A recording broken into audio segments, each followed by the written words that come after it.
Okay, that's strangely close to Daniel Jones from the Giants. Daniel, is that you? Beat the Chiefs. Show me. If the Broncos and Russell Wilson can show me that they can beat the Chiefs, then I will start believing. And the crowd up. And so are this defense, and Kansas City won't snap the ball again. The Denver Broncos have beaten the Kansas City Chiefs. David Montgomery on the Lions, former Bear, gonna make this his revenge game for sure. David Montgomery gets the touchdown that ices the game. No! And there's a flag. There's flags. There's flags. There's flags. There's flags. Snap. Hold. Kick. Denver wins! Denver wins! Let's go! They're open. No! What happened? Oh shit. What is going on? Welcome to Only Football, our official live stream of Monday Night Football. If you guys are new out there, I will be giving play-by-play. I will be giving color commentary, and I will also be providing real-time images as the game goes on. Thank you guys for being here. We got 2 minutes. I was going to stream the second half, but it looks like I'm going to catch the end of the first. 2 minutes left. This is a significant drive because the Cardinals will be receiving the football to start the second half. So if they can turn this into some points as they pick up a first down on 3rd and 3, swinging it out to Bam Knight, who's filling in for, a couple injuries, and we'll get to that in a little bit, but that's a big-time conversion right there, and 42. I was just posting about him. He has, I can't pronounce his last name. I'm not going to try to, but he's the pass rusher that the Dallas Cowboys drafted. He's a rookie, and he's done so well this year that he actually is a starter. Tonight, he was elevated to the starting guys, so not a rotational players. Look at him. He gets pressure on every single play, and they're able to get it to Bam Knight on another, what would that be, 12-yard conversion. They're inside the 10-yard line, getting ready to score. We got Daniel Barry in the chat. What's up, Daniel Barry? Shout out to you for being in here. And let me know who you guys have in the chat, but shout out to Daniel Barry. First comment of the stream. Man, this Cowboys defense is rough. They are not tough. And when people watch them play live, they say, I've seen enough. 1:44 left. Man, they're about to score now. Here's a quick throw. Oh, Trey McBride wants a flag, and the ref says no. Honestly, looked like one Trey McBride should have caught. Let me see. Was there holding at the top of the route? Let's see. Plants his foot, cuts. He's got the arm around the waist. Now, I feel like that shouldn't be called holding. He's not pulling you, just the placement of his arms. I don't believe that should be enough. He didn't alter his body in any way. Good no call by the ref. And 2nd and 10 is going to be a handoff. And geez, when you can pick up a 9 on a handoff, why would you pass it at all? But that was really good because they were about to score and leave almost 2 minutes for the Dallas Cowboys had that been caught by Trey McBride. Running the football here. I'm surprised the Cowboys aren't taking a timeout, to be honest. If you're the Cowboys, if you're a Cowboys fan, you must be like, what the hell are we doing? Why in God's name would they not call a timeout? With 1:40 seconds, they run it all the way down to a 57 seconds left. And let me guess, now they're going to call timeout. Yep, here comes the timeouts. So why would you call a timeout now?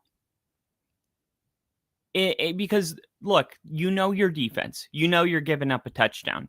And you know it's coming on this play. But why wouldn't you say, hey, we want to have 1:35 seconds, 1:40 seconds to score. Now you're giving Dak 45 seconds. I mean, this is just dumb.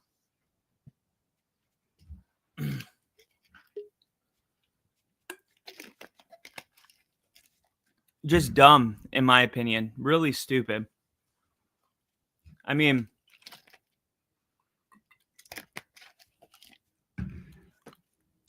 you know your defense can't stop, anybody. 17 straight touchdowns inside opponent's 5-yard line. Second longest streak in the NFL. That's pretty damn good.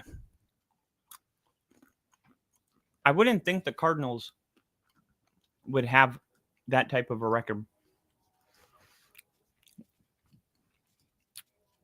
Handoff. And they go from the 2 to the 1. And ladies and gentlemen, we have cracked. Welcome to the chat. Welcome to the stream.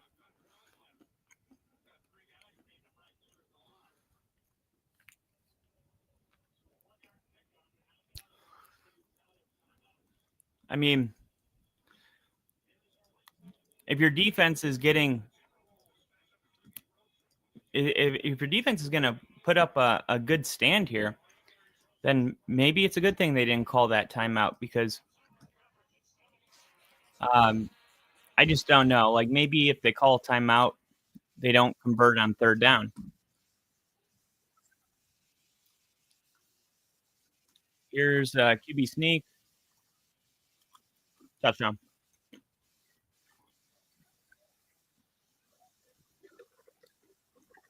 Touchdown. Cardinals. –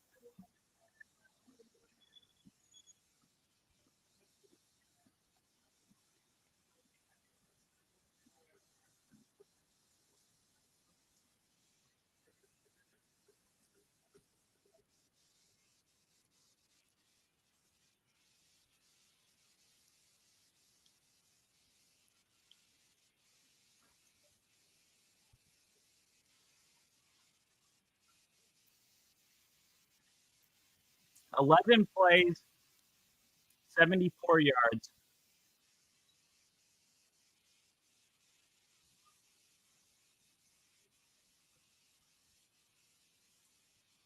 All right, so it's 7-17, and the Dallas Cowboys struggles defensively continue.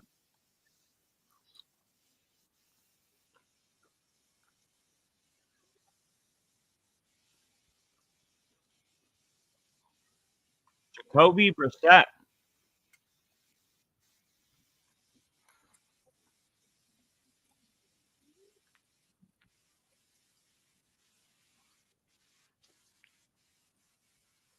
All right.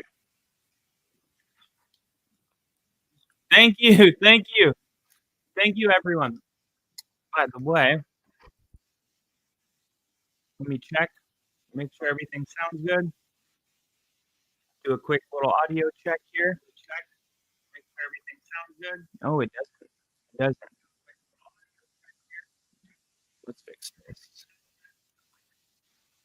All right. Here is an audio check 1, 2, 3. Audio check 1, 2, 3. All right. Audio check 1, 2. Here we go. Rolling out of the pocket. Dak Prescott. There's a man.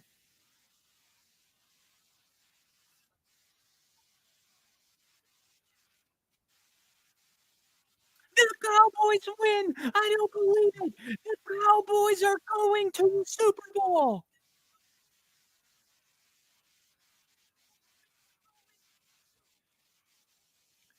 Oh, right. The Cardinals win. The Cardinals beat the Cowboys 40-37.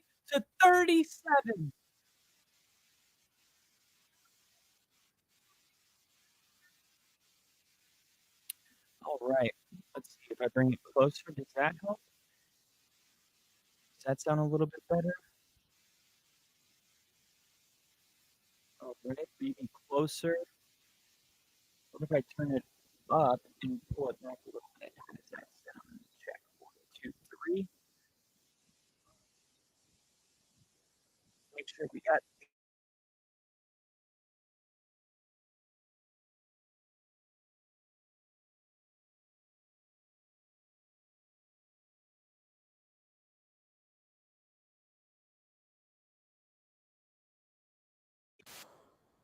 All right. 2, 3.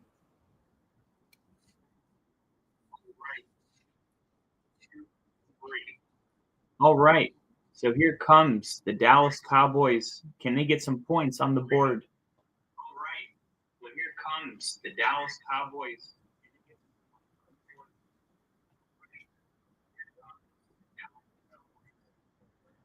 Let me make sure that my audio.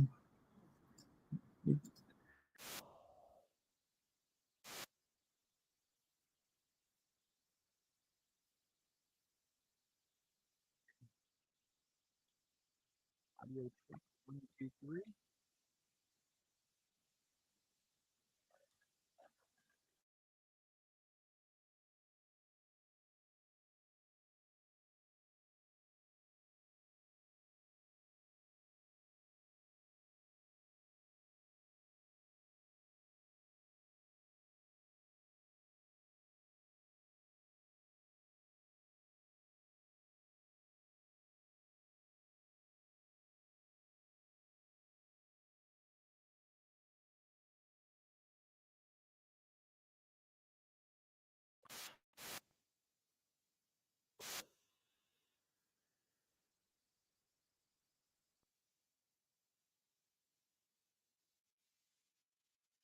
One, two, three.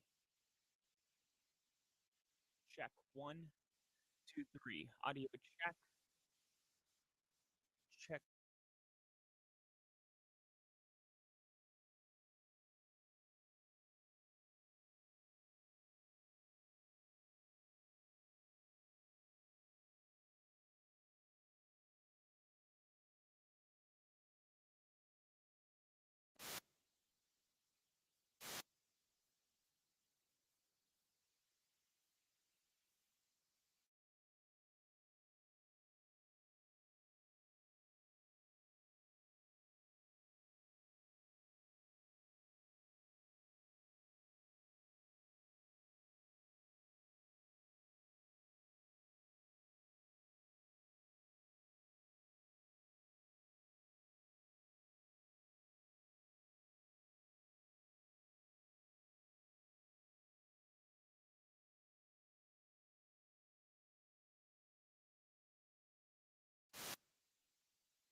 Check 1, 2, 3. 1, 2, 3, 4. Check 1, 2, 3.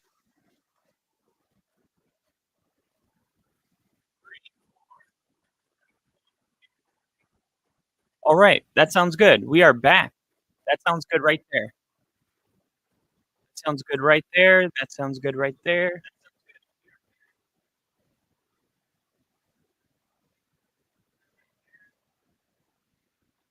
If anything, I might be able to turn it down just a tad. And here we go. Oh no,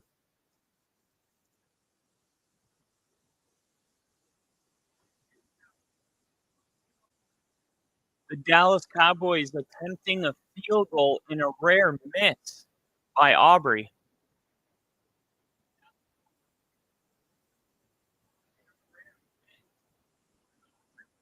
He's normally good.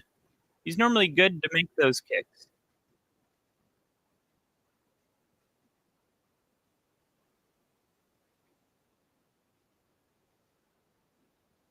All right. I can officially not worry about that. Jonathan Gannon, 5 losses when leading at any point this season. That is tied for the most in the NFL. He tried to hit. Oh, he tried to tie the record. Was it short? What was it short, or was it the distance or the accuracy?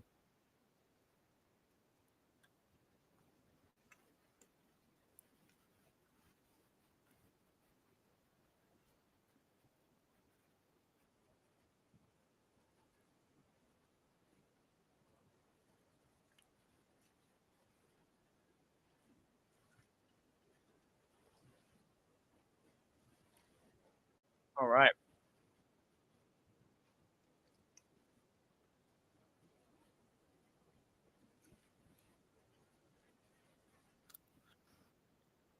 Also,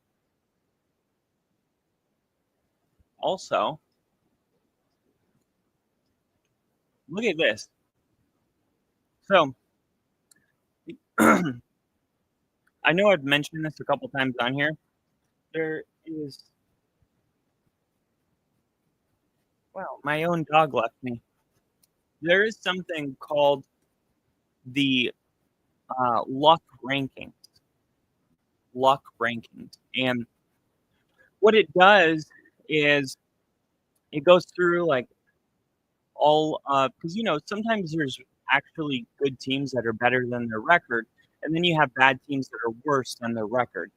What the luck rankings does is it kind of gives you an idea um, of where teams fall in that category. And I was looking at something with the Cardinals, right? Because the Cardinals are one of those teams that people like the Panthers and the Texans, where it's like every single week you feel like you don't really know them that well. Like they're not a bad team, but they're not a good team because they're 2-5. But there's some other teams that are 2-5 that are much worse. I mean, you look at the Cowboys, right, for instance, and offense is really good, but their defense is atrocious. All right, look at the Bengals. Even with Joe Flacco, it's like the offense was able to score 42 points and they still lose because they give up 48 points. But sometimes you have bad teams in those categories where it's like, yeah, really great offense, but defense, I mean, they're just terrible. But it's very rare, I think, to have a top 12 offense and, not mediocre, just below mediocre, but not, bottom 10, bottom 12, like 22nd ranked defense, 12th ranked offense. Usually that's like a 500 team, right? But the Cardinals are 2-5. And I thought, man, that's kind of interesting. The Cardinals being 2-5, being 12th in points per game. And, well, look at this. This might be the first time you've seen this unless you saw it on the screen for Monday Night Football, because they showed this graphic. I believe it was in the middle-ish. I think it was the first quarter, probably like, I don't know, 4 minutes left in the first quarter. They pulled this up, and it shows that the Cardinals, I'm going to remove this for a second. The Cardinals, 2-5, all right, 21. Here, let me just remove it for a second. The Cardinals are 22nd in the NFL, 21.9 points per game. Points allowed, they're 12. So I had it backwards. They're only giving up 22 points per game, but offensively, unfortunately, they haven't been able to really get it going. They've lost 5 in a row now, all by 4 points or fewer. You guys see, though, how strange this is? Their points per game is not even 1 point separated from their points allowed.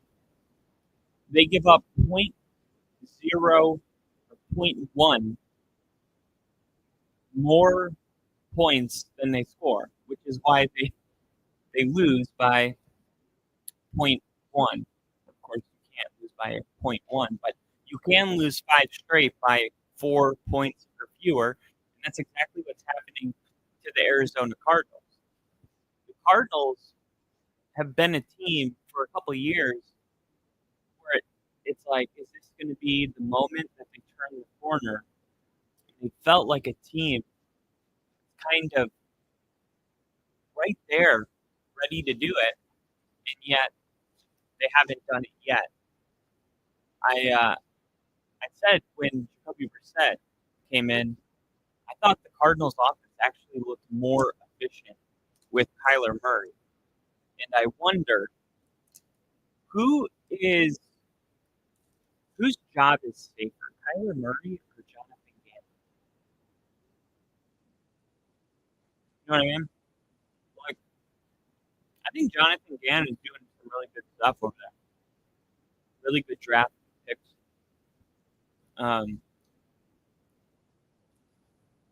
Kyler Murray was injured. He's injured now. It feels like he's injured 75% of the time. And he's probably been injured 80% of Jonathan Gannon's tenure. So I feel like it's hard to really get a pulse on this guy. But if you just look at all the things he does well, he's got the defensive side of the ball playing at a high level, top 12. Offense is struggling a little bit, not terribly. They're still scoring 22 points. I mean, I remember when we had Russell Wilson and Nathaniel Hackett, we couldn't score 16 points. I mean, we were losing games 12-9. So when it's easy to just be like, yeah, it's not good enough. But I don't think sometimes fan bases realize how bad it can get. It can get so bad so quick. And even with the injuries at quarterback, Jonathan Gannon hasn't really tanked offensively. I mean, 22 points a game is respectable.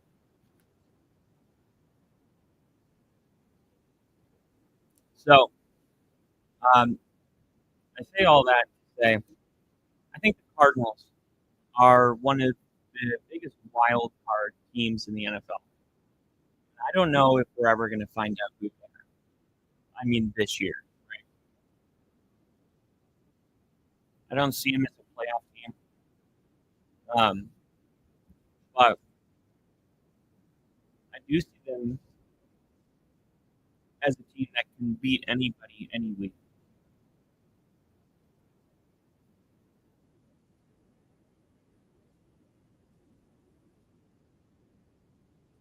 What's crazy is the Cardinals could go up 24-7 really quick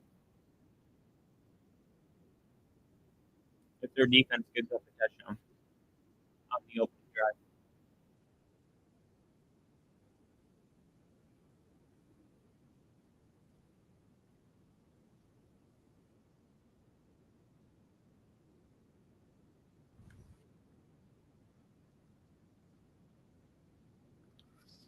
Houston. I mean, look at this. Because I was talking about how sometimes you have a defense that's pretty good, and the defense is playing at a respectable level, but the offense is so bad, right? And I'm like, that's not what the Cardinals are, and I can show you a team that is like that. Cleveland. Cleveland's like that. You know who reminds me of the Cardinals? Atlanta. Atlanta reminds me a lot. The only difference is Atlanta defensively is playing a lot better. Defensively, Atlanta is fourth in yards allowed per game. But Cleveland's second in the NFL. It's Houston, Cleveland, and Denver in a tier of their own. Houston's given up 267 yards per game. Denver got 271 on them. So I was seeing if Denver scored more than their average. That's what I was hoping for. They did with points. Houston gives up 14.7 points or 15.7 points per game. We scored 18.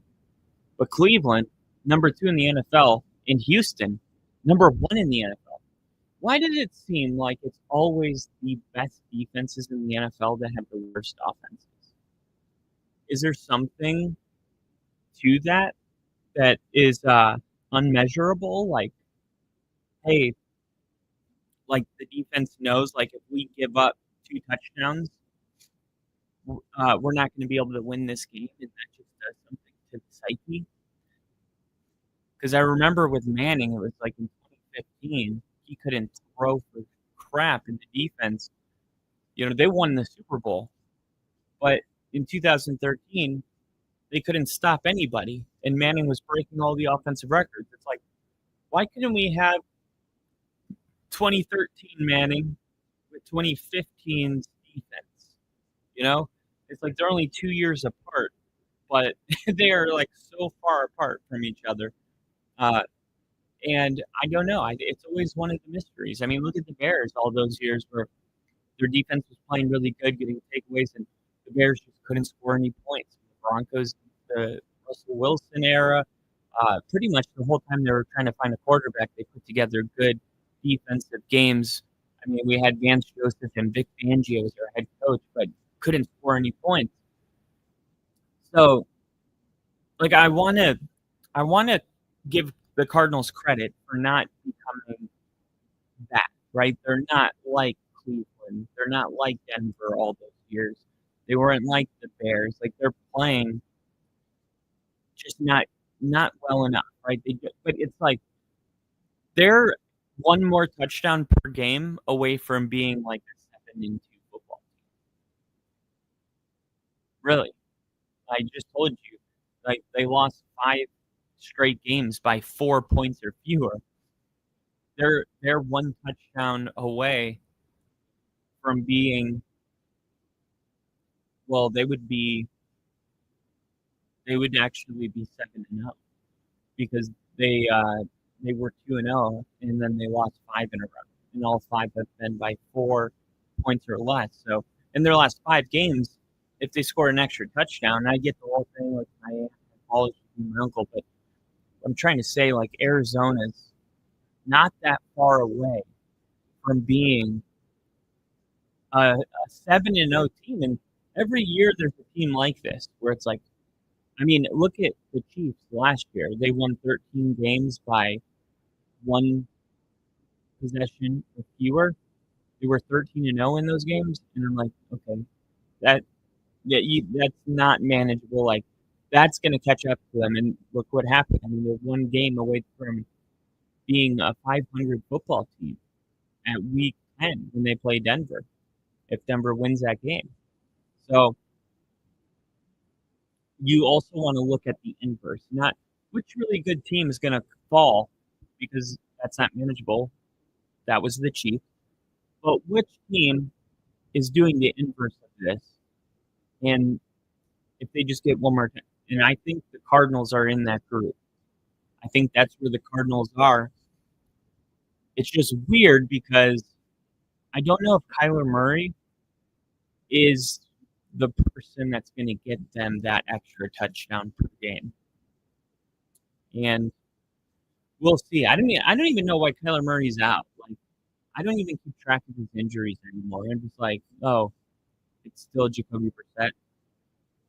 Why is Kyler Murray hurt? I almost put always hurt. Is a foot sprain.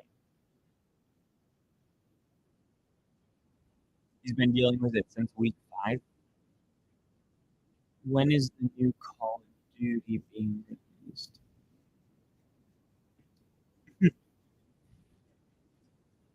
All right.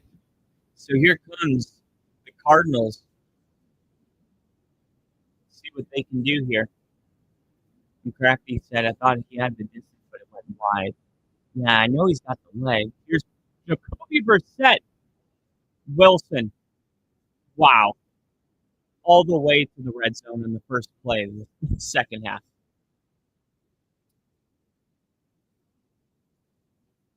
This, I don't know what to say about this defense, man.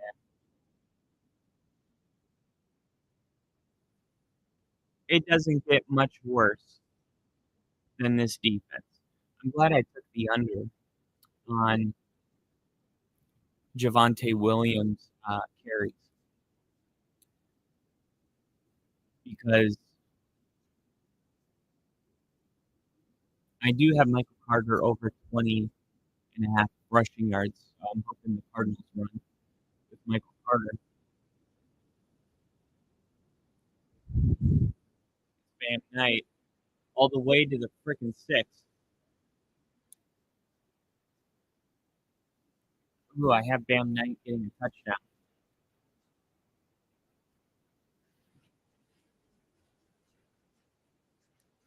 Let's see, Jacoby Brissett scored 2 touchdowns. Marvin Harrison scored 2 touchdowns. And CD Lamb scored 2 touchdowns.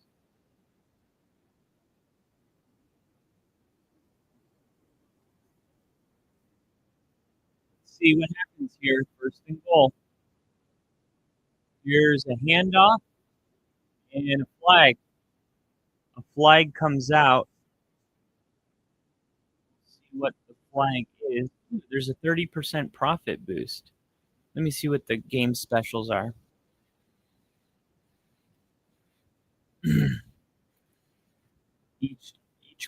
Any quarter to end scoreless. That's it. Each team to score 2 rushing touchdowns and 2 passing touchdowns. So who's got a touchdown who's got the first touchdown for the Cowboys? Let me pull up the box score really quick.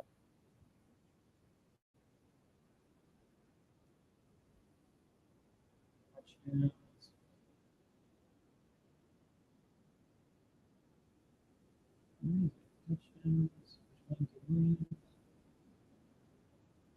Who's got the touchdown? Touchdown. Trey McBride.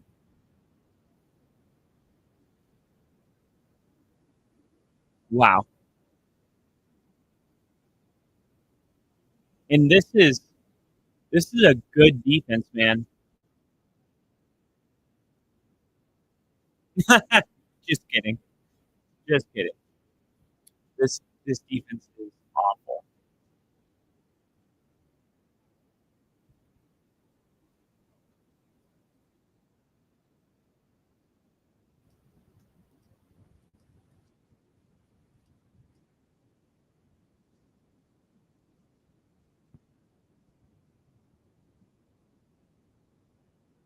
Wow.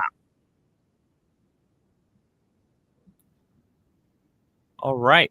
So Trey McBride gets the Cardinals on the board quick. Now the Cardinals have had these heartbreaking losses. How much? What's the value on the Cowboys winning right now? Straight up. Let's see. Go ahead and put in our new banner. The Trey McBride getting the touchdown.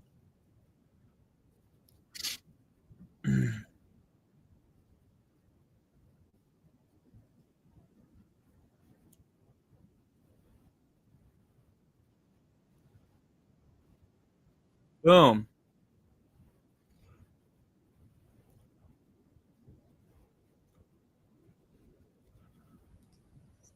There we go. Make myself a little bit smaller. All right.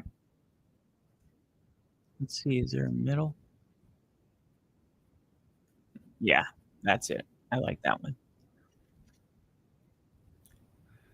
All right. Let me see. Trey McBride to record 25 yards receiving in the second half. What does he have right now? 17? Yeah.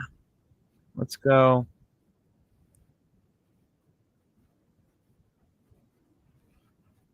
Let's put $40 on that. Let's go.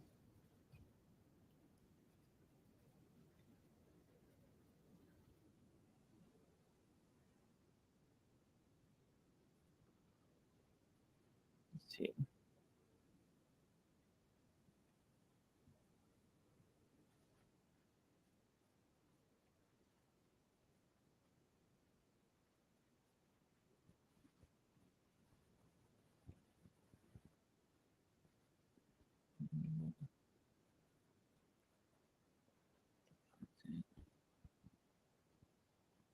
$10.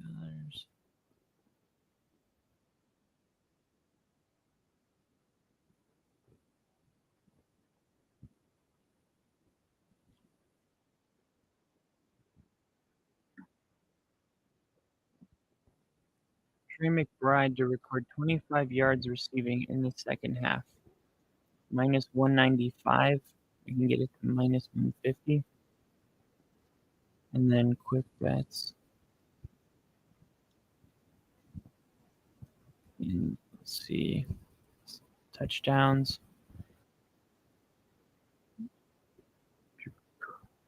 Oh, that with a CD Lamb touchdown.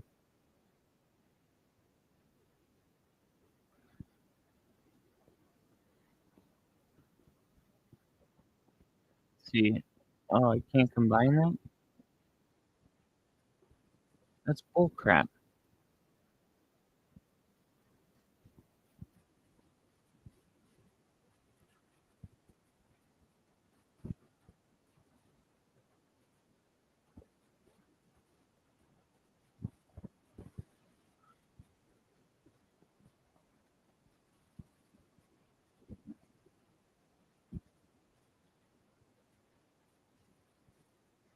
All right. 2nd and 10. Prescott, Jake Ferguson.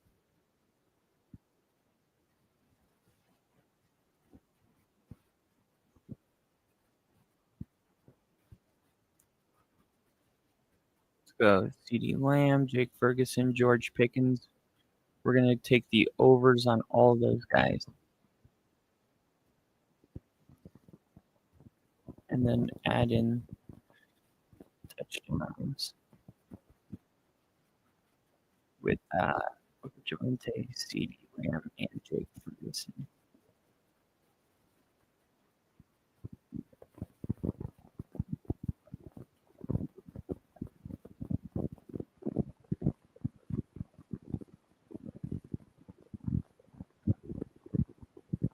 Here we go.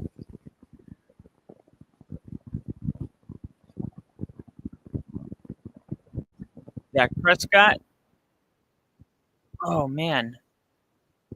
Why is it so it's so weird. I can see the game. I can see the game actually faster.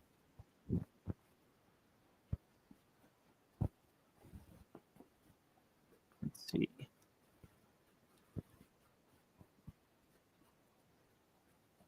Yeah, I can see the game faster on FanDuel, but I paid $90 for YouTube TV and I can't watch the game because they don't have a contract with YouTube TV. But I can watch it on FanDuel for free. Does that make any sense? Dak Prescott, quick throw. Come on, but then it glitches.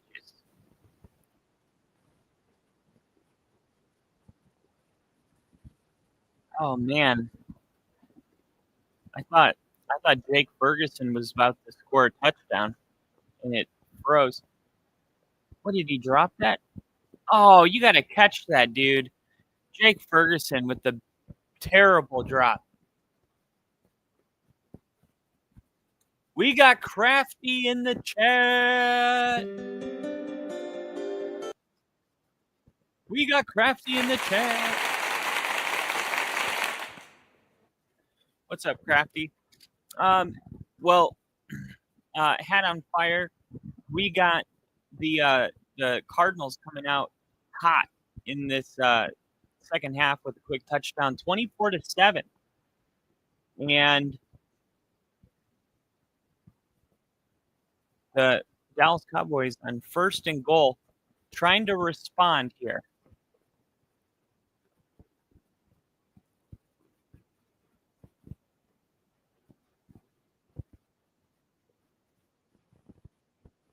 Why when I watch the game on FanDuel does it I don't know if they don't have the bandwidth to support. Whatever. I'm just going to have to watch it a little behind.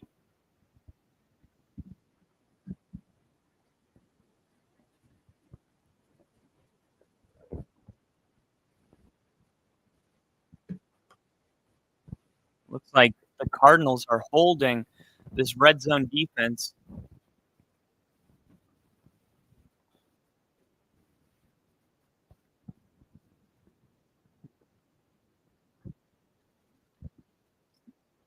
See Dak. Oh, Dak took a sack. Now it's 3rd and goal from the 15. Oh, and there was a missed holding on George Pickens.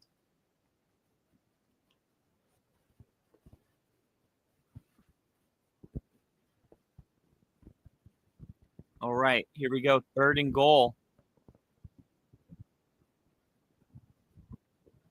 That's nothing. They gained 2 yards. They gained 1 yard on a throw to Turpin, so now they're going to have to settle for a field goal. Wow.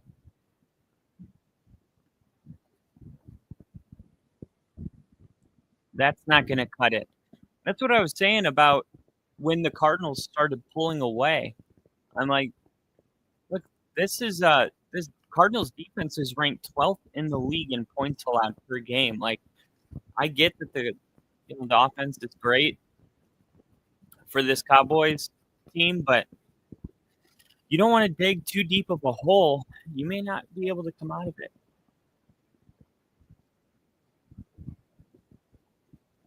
You can get the Dallas Cowboys at +6, +630 right now. And if you mix that with a Jake Ferguson touchdown, let's see what's a good what's a crazy one. You got Turpin +950 to score. They were trying to get Turpin the ball there. Let's go Jalen Tolbert. How many red zone targets does Tolbert have? Tolbert Cowboys stats. Let's see. Jalen Tolbert.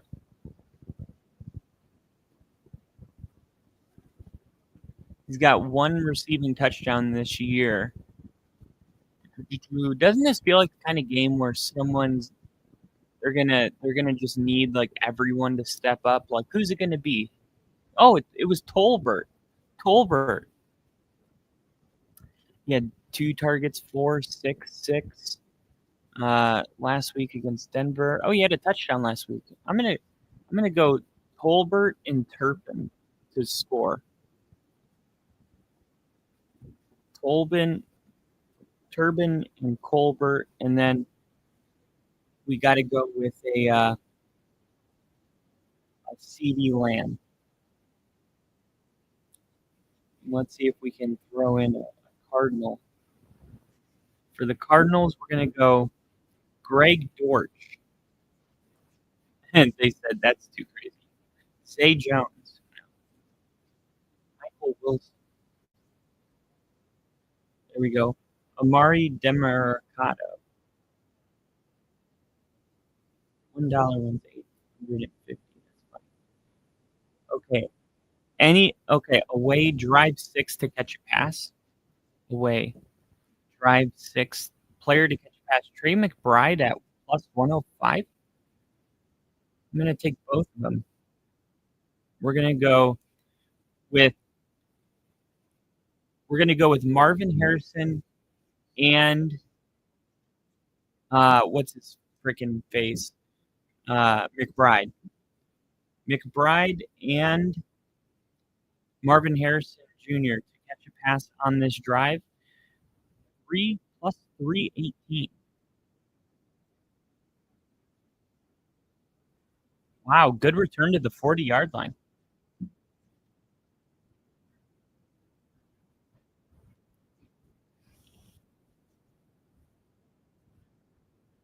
Cowboys offense, 30.8 points per game. With their defense through week 8, allowing 31.3 points per game. First team in NFL history to score 30 points per game and be outscored through 8 games. Wow.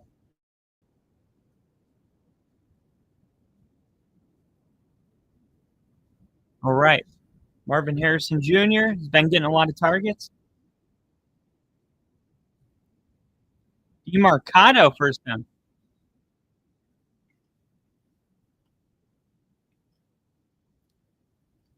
So this is like terrible for the Cowboys. I mean, think about this. They take the opening kickoff to the 40-yard line, and the very first play, they run a shotgun draw with DeMarcado, and they're already in Dallas territory. They've ran 2 plays, and they're at the 50-yard line. Well, no, one of them was a kick return. They ran 1 play. Wow, DeMarcado, another 10-yard run. They're at the 39-yard line of Dallas in 2 plays, and they've been run plays. We got KC in the chat. Give it up for KC. The Cardinals came to play. I can't believe that touchdown in 3 plays. 3 plays. I was like, is he talking about you're talking about the opening drive of the second half, right? Yeah, because that was the 3rd play. I was like, unless they score right here. So they've ran it. The first 4 plays of the second half have been runs. Run, run, run.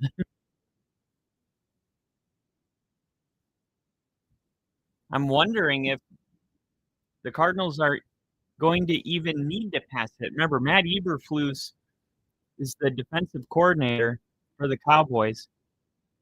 Here's the first pass of the game. Of the drive. He's just going to throw it out of bounds. 2nd and 10 coming up.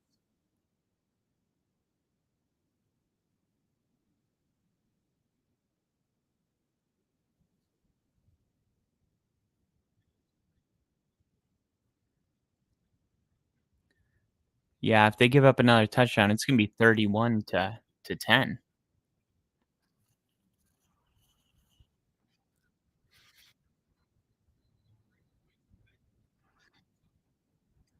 Here we go, 2nd and 10.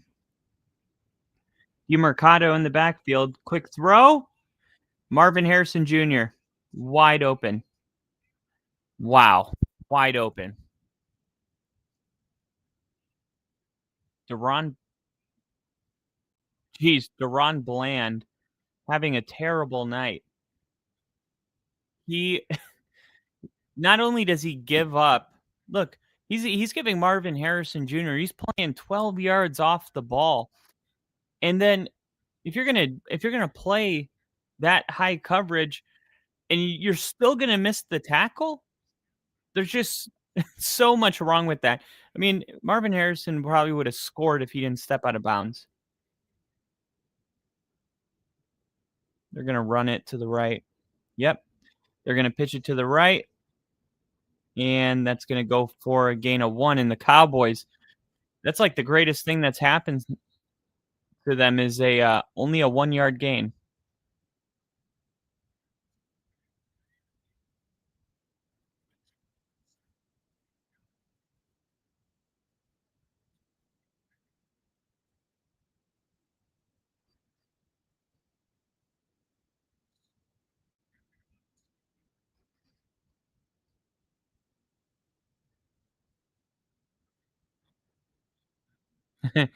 They're fighting. Little bit of fighting. What do you guys think of the red, white, and blue stripe on top of the helmet? Here we go. They're going to hand it off here to Mercado.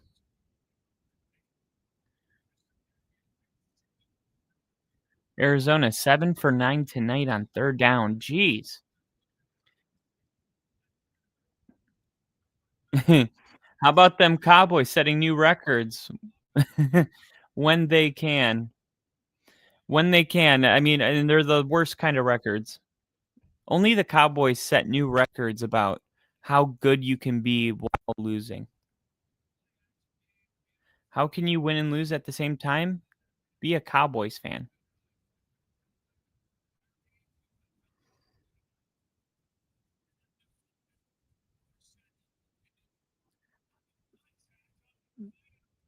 There's a flag on McBride. I was about to say they just threw it. They threw it to the end zone.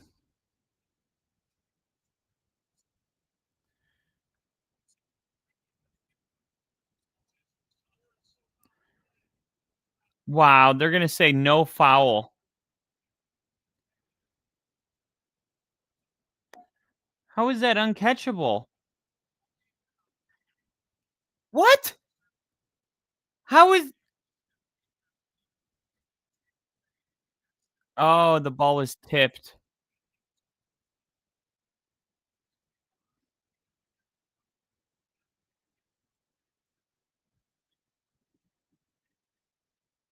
Jeez.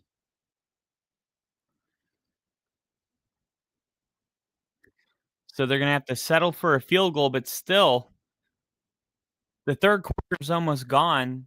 All Dallas has done is kick a field goal, and the Cardinals scored a touchdown, and this field goal here is going to take out their last field goal. So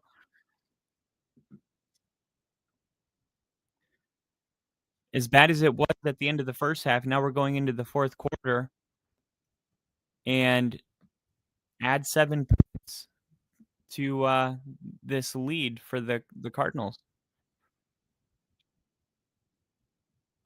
So now 27-10. 27-10.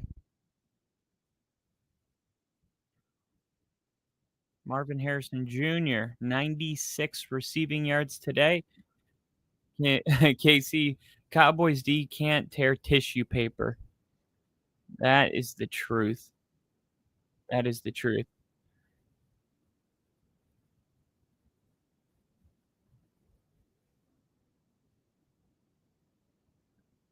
$17-point game. Still a ball game.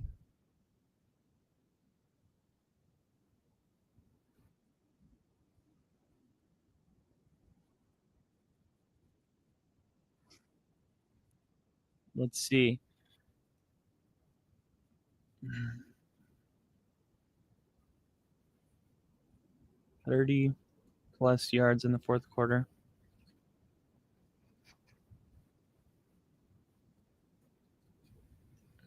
Touchdowns. Yeah, we're going to go George Pickens.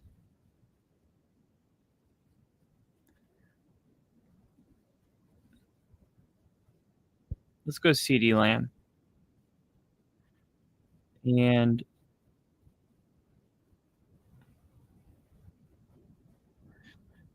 I'm thinking, look, Dallas is going to need to play a huge fourth quarter here.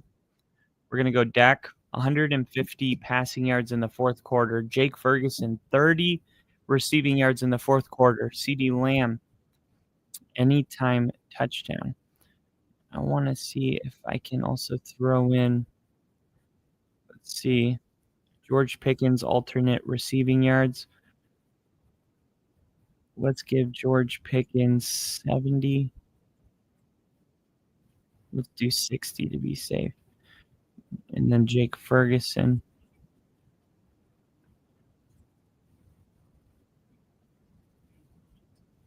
Let's see.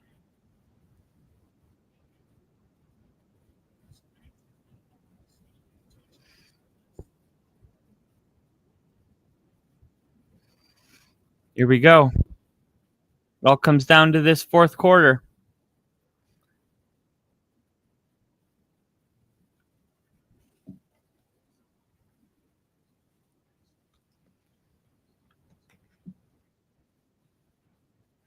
Really good job.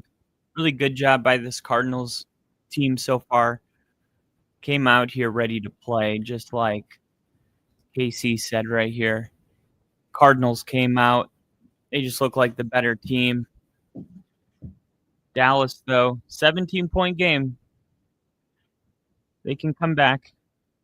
And here's CeeDee Lamb, and he picks up 9 on first down. I think Dallas is going to be able to make a game out of this.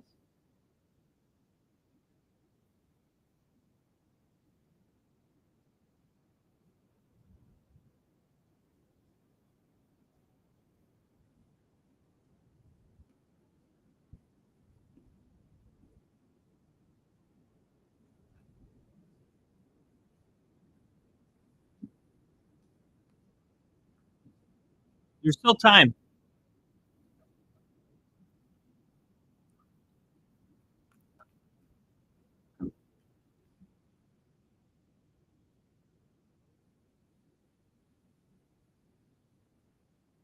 CeeDee Lamb wide open.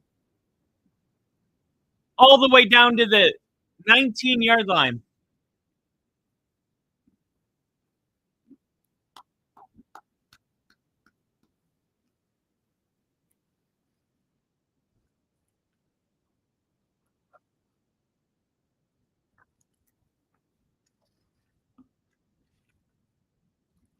There we go.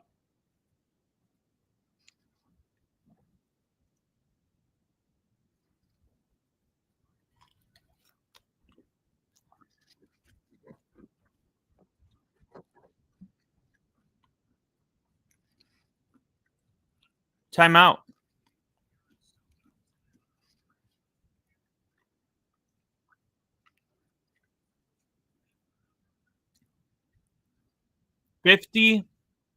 $59 seconds to go in the third quarter. Cowboys in the red zone, looking to make this a 10-point game going into the fourth.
All right.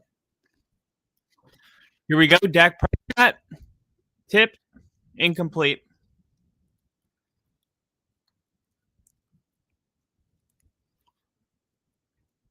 Like I said, plenty of time.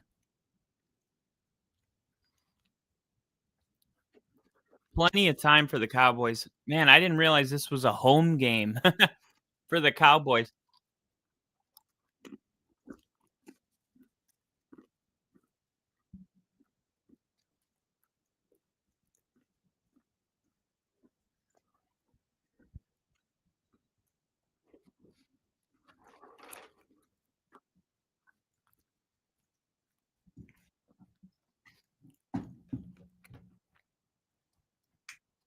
This keeps happening.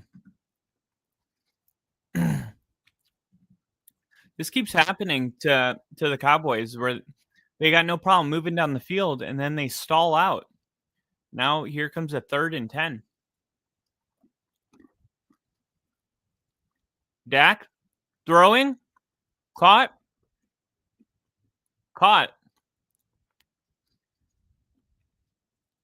They're down 17. They're going to need a field goal anyway. Kick the field goal. You're going to need a field goal. Make it a 2-possession game.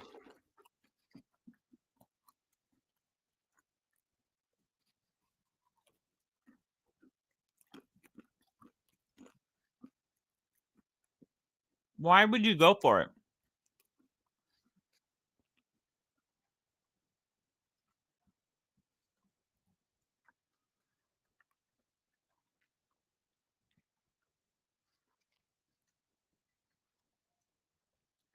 Look, you guys can't win the game here, but you can come really close to losing it. I don't understand why you would go for it.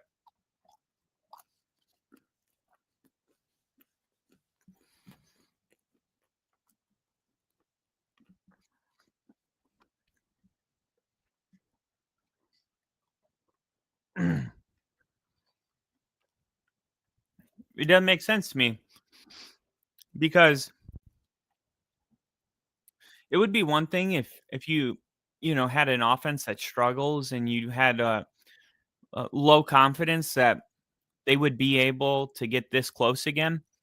This is one of the best offenses in the NFL. You guys don't have any problem scoring touchdowns. And no matter how you slice it, you need a field goal. Right? Touchdowns and 2-point conversions don't get you to 17. But you can go into the fourth quarter knowing that it's a 2-possession game.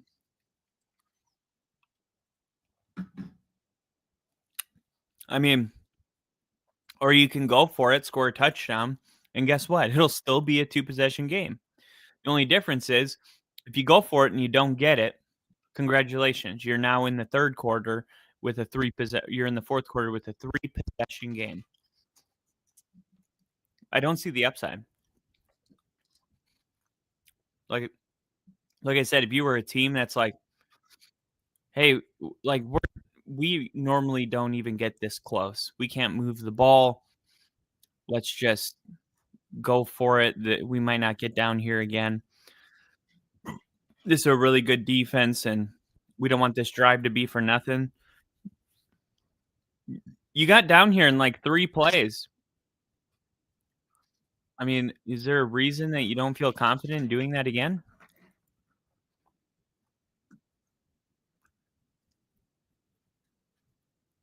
All right. So here we go. They're going to go for it. ESPN Analytics, they go for it. Okay. Whatever that means. Dak Prescott rolling, looking, firing. Incomplete. What an idiot. It's like they don't even want to come back. I don't understand that. I can't. I'm searching for the upside. I see nothing. What was the upside of getting a touchdown there? I mean, you're like a kid playing Madden. What are you doing? You can't be out there like getting desperate. I mean, that's exactly what that decision looked like. It looked like, oh, I know that a field goal knocks it to a 2-possession game, but I feel like, we got to do this for our fans. There's a lot of pressure on us to score. We can't settle for a field goal. It's like, you know what the fans like? Winning. You kick that field goal, your defense, maybe they don't get a 3 and out, but maybe they get like a 7 and out.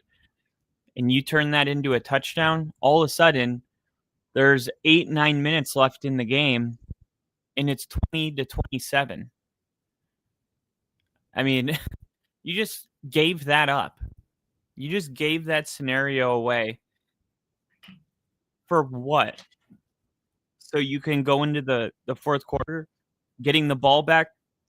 Now you need your defense to not even get you just 1 stop or 2 stops. Because think about it. They kick a field goal there, kick it off.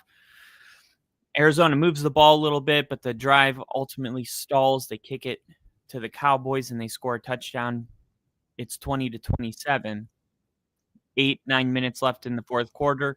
You're just asking your defense, hey, we just need one more stop. Now you put them in a situation where it's like, hey, we need a stop just to get the ball back. Maybe kick the field goal that you just declined. Or I don't know what's up with that. I mean, are you just not going to kick the field goal? You're like, no, we want to win by scoring 3 touchdowns. We're not interested in tying the game. We want to win 35-27 or something like that. It makes no sense, but it's like, okay, so you get the touchdown, then you're going to kick it off. You need another stop. Then you need another stop. So very, very bad coaching decision right there.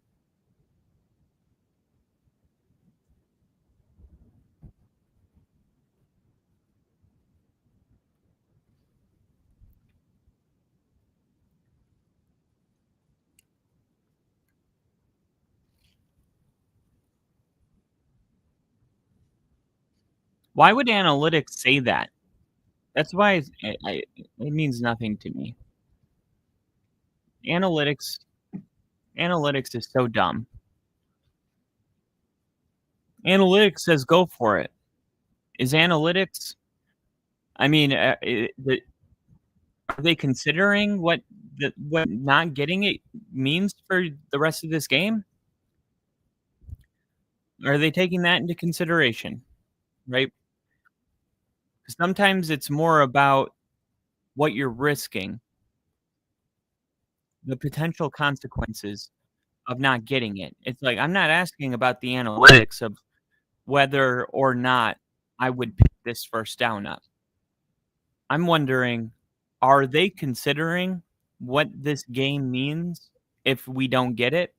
Or are they just simply looking at this is the probability of you converting this fourth down? Oh, it's over 50%? Go for it. Because I have a hard time believing that if you add in the context of what's at stake if they don't convert, analytics would be telling you to go for it. And that's why you don't rely on a computer to be a head coach. Sometimes you just got to feel it out. 2nd and 3. Dallas, they're going to need a couple stops here.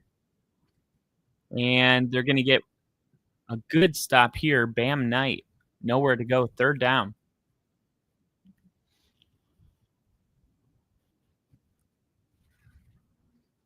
Huge 3rd down.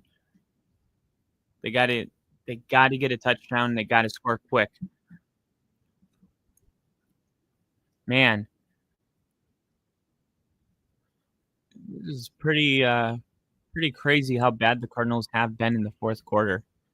That's not good. I know from experience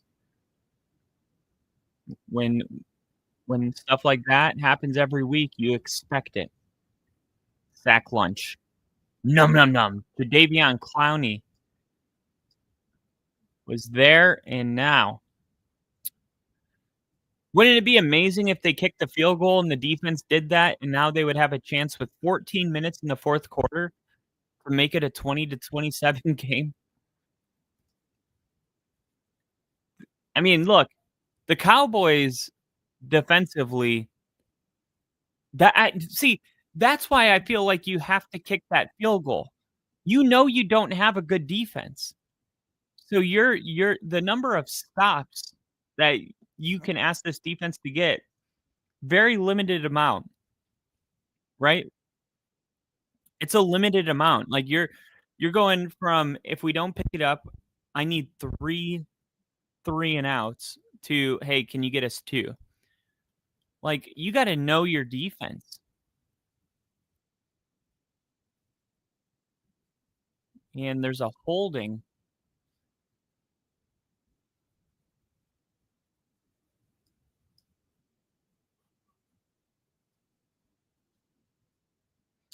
Dang, they had decent field position, but that's going to back them up 10 yards. Well, yeah, you can see the point margin, first 3 quarters plus 63, fourth quarter minus 47, and they've lost 4 games in a row. Or I'm sorry, 5 games in a row by 4 points or less. So, I mean, that tells you everything that you need to know. I mean, this team just breaks their fans' hearts every single week. They're up pretty significant going into the fourth quarter. They're up by a significant amount, and they lose those games, and they continue to keep doing that.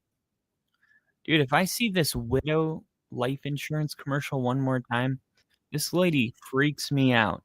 My husband was a widow, or I'm a widow because my husband, and now I'm making commercials. I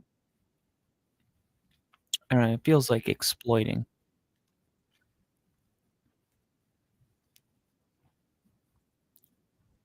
Five straight losses by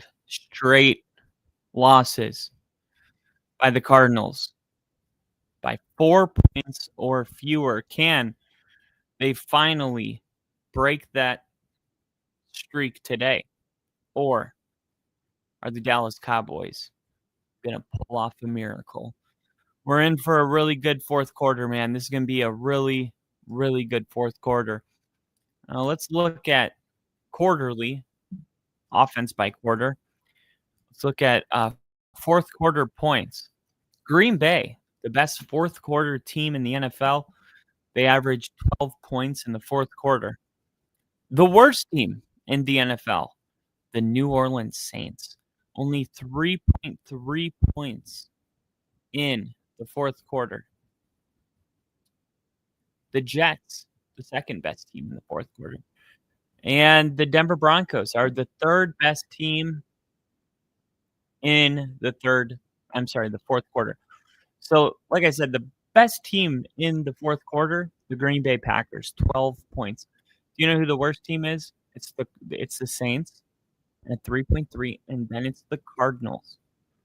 The Cardinals are the second worst team in the fourth quarter, averaging 4.1 points.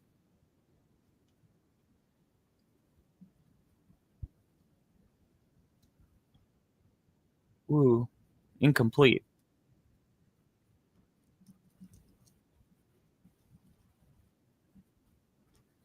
Ranked 31st in fourth quarter points offensively.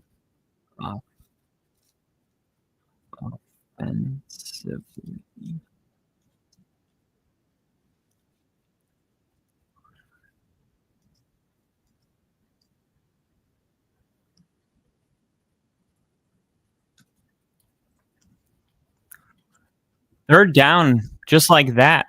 3rd and 4.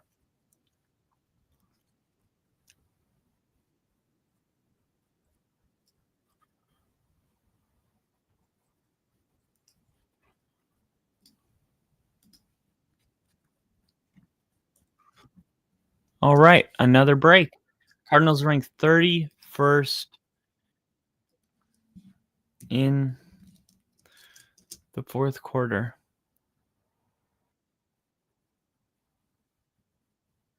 No.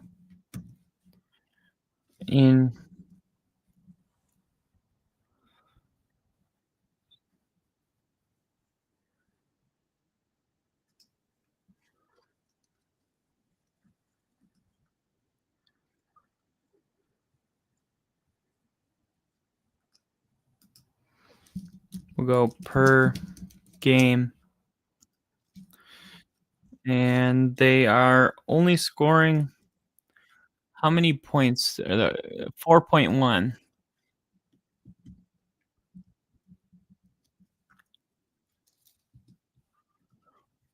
Cardinals ranked 31st in fourth quarter points per game offensively. Now let's look at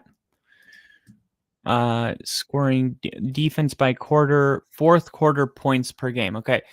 The best defense in the NFL in points allowed. Wow. The New Orleans Saints. No, it's the Texans and then the Saints. So the Saints are the second best defense in the fourth quarter and the first worst offense in the fourth quarter. They're giving up 3.7 points, only 3.7 points per game in the fourth quarter, but they're only scoring 3.3. That's so messed up, man. That is so messed up. Okay. Arizona. Opponent and Arizona. Wow. Look at that. They are ranked 30th. 10.9. Ranked 30th.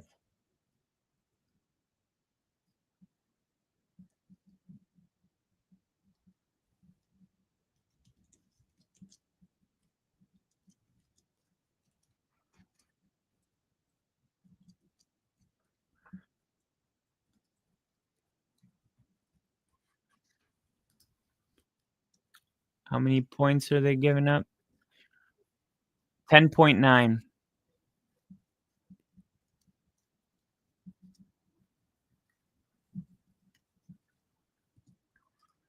Here we go.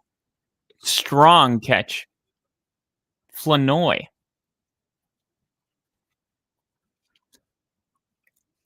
Man. So the Cardinals, man, the 31st worst offense in the fourth quarter and the 30th worst defense. He fumbled the ball. Oh my God, Javonte Williams just saved the game. Javonte Williams just saved the game.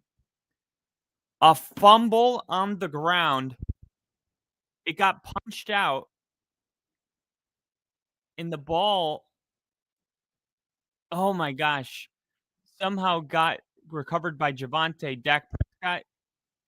And he goes right back to George Pickens, who's going to make a move and end up going down to the 23-yard line. Troy Aikman calling the game for his old team. Injury timeout.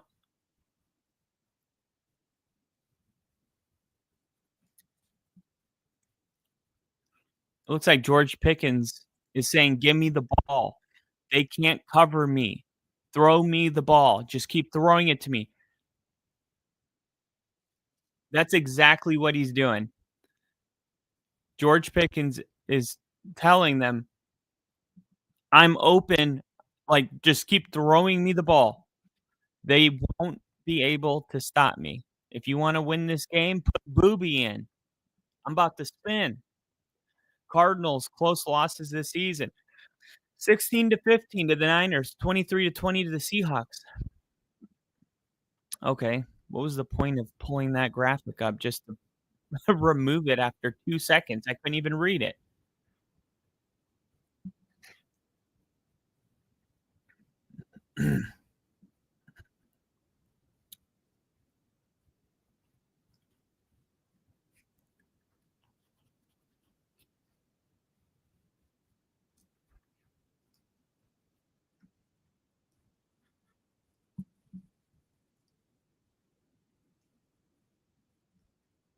All right. Here we go. Back to the running game. And Javonte Williams with a strong run. And the Cowboys are going no huddle. Hurry up. Hurry up. Ball snap. Dak, back corner. Touchdown. First touchdown of the night. And we got a ball game. Wouldn't it be awesome if this was 20-27 now?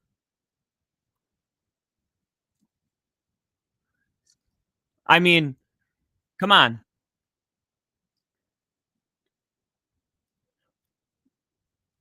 That decision is just unexcusable. Just an inexcusable decision.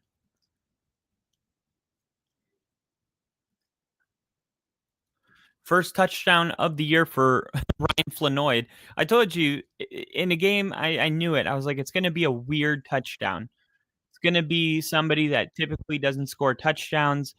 I went with Tolbert and Schottenheimer. No, Tolbert and Turpin. And it goes to, I can't remember his name. So touchdown. And we got ourselves a ball game. We got ourselves a ball game. Let's keep picking the let's keep picking this this team apart. What do we got here?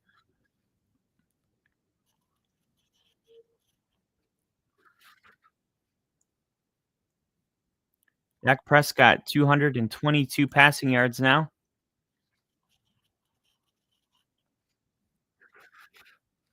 $46 passing yards in the fourth quarter so far. Marvin Harrison, 96 receiving yards.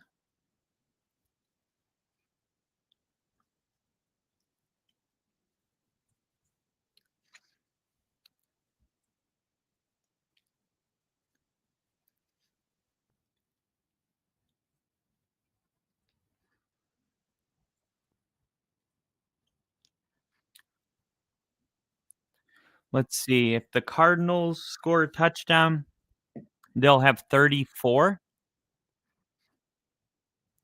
And then the Cowboys score a touchdown, they would have 24. And then they get a stop, get the ball back, score a touchdown, they would have 31. And I don't know, something tells me that this game's going to get ridiculous. I'm talking 41-38, something crazy like that. I think there's going to be a lot more scoring than we think.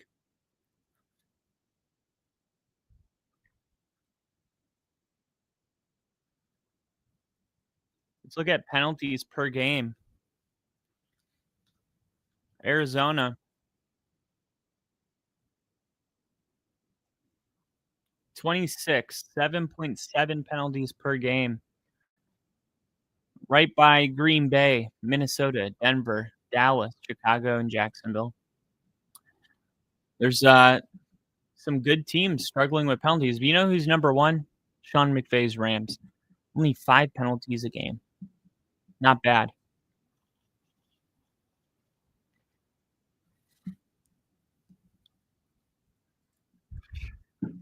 All right. So this one's going to be returned. And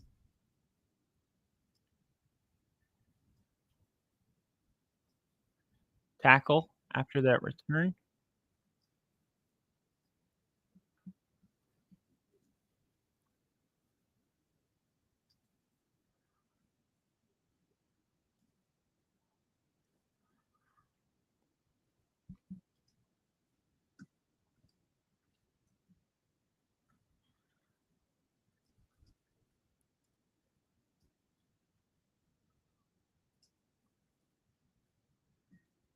Here we go. First down for the Cardinals.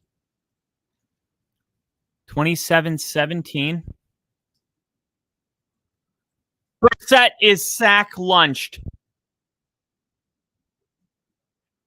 And Fowler's hurt. He was hurt. Fowler Jr. coming off the edge. He's unblocked. This is a play action.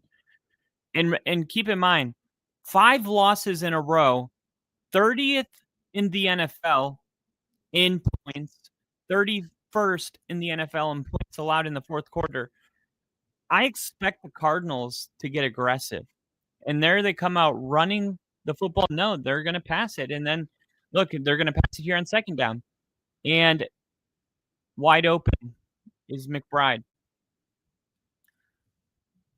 And that's, that's what happens when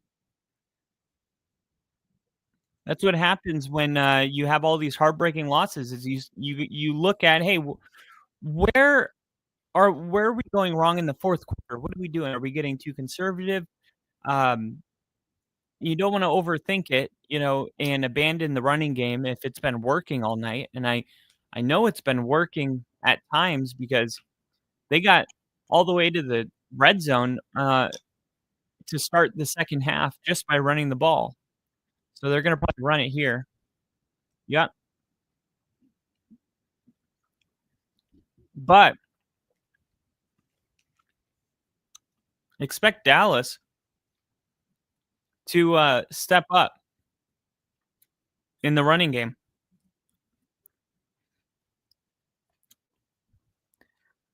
3rd tight end in NFL history with 5 receptions in 10 straight games.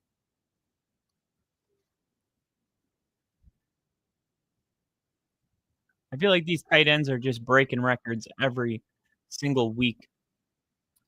2nd and 10, they're gonna have the nickel blitz, and he gets home. Sack. Sack lunch.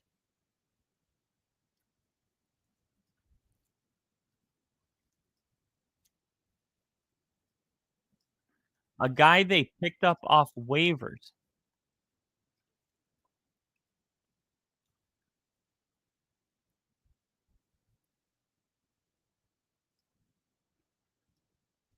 Wow.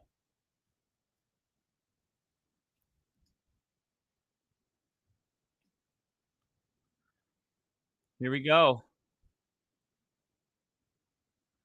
Big 3rd and 18 here. Jacoby? Oh, it's gonna be a false start. The right tackle. The right tackle started early.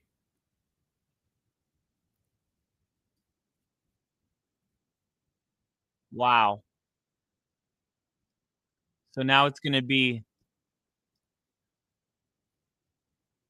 yep, here we go again. That's exactly what they're thinking.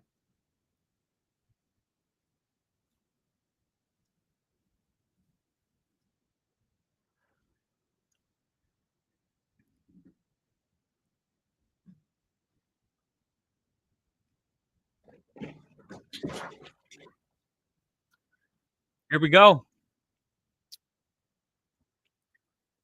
3rd down and 23.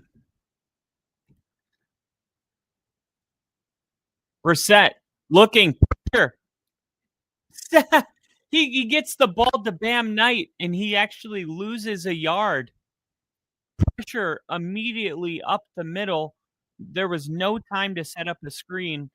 Brissett just has to get rid of it, and as soon as Bam catches it, he's just blown up. So this is gonna be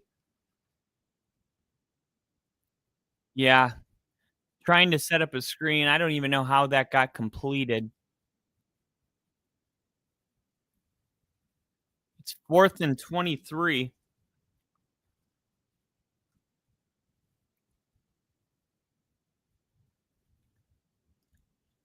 Are they calling that a incompletion?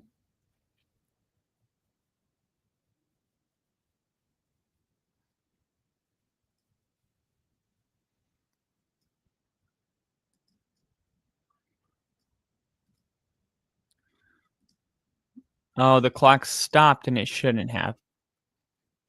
So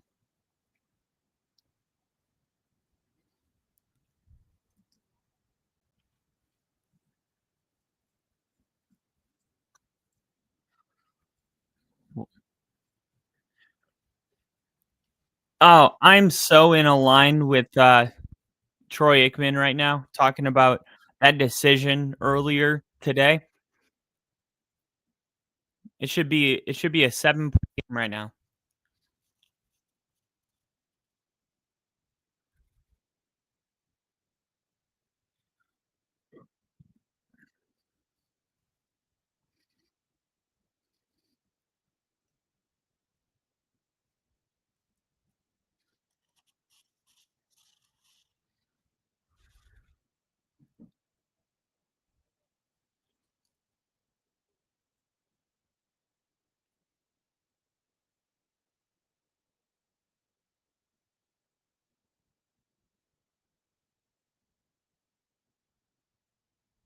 Yeah, Arizona's going to run this down. Arizona's going to run this all the way down. And it'll get down to like 7 minutes, 10 seconds maybe. Oh, they're going to snap it here. Woo! That was a close one. High hanging. And he's going to go out of bounds at the 35. Decent field position.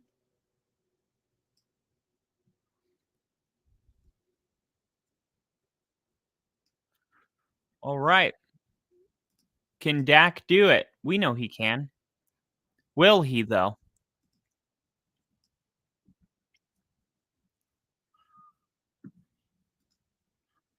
Fourth quarter point margin. Been talking about it all night.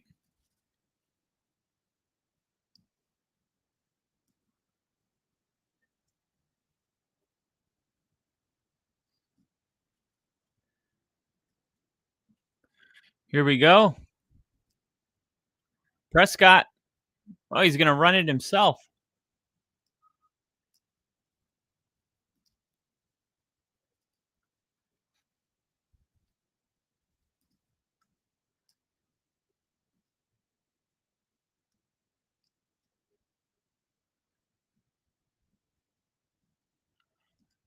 First down. Oh, he gets called with taunting. Now he gets called with taunting. He pretended to give the football to the opponent, and that was taunting. I knew that was going to get called.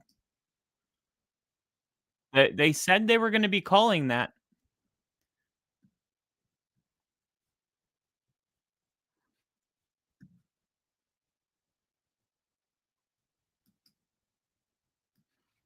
Man.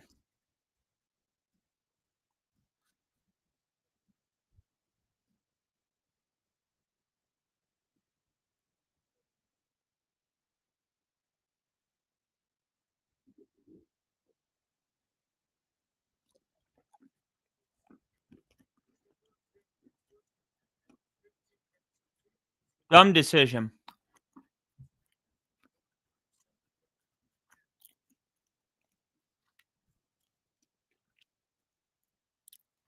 Now they have worse field position than where they started.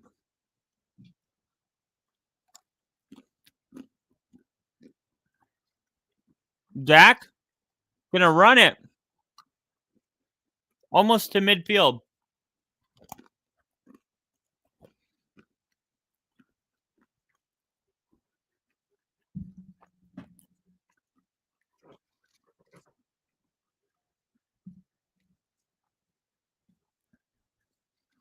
Quick throw. CD Lamb.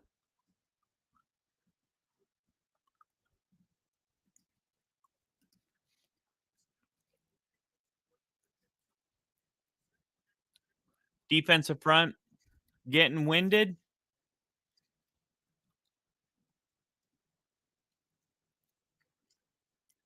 Here's Dak.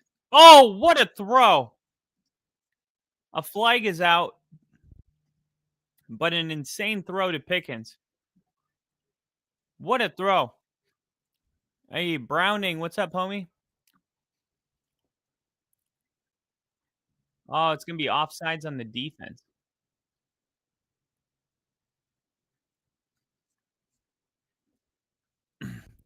Ooh, it was on Baron Browning.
What is going on?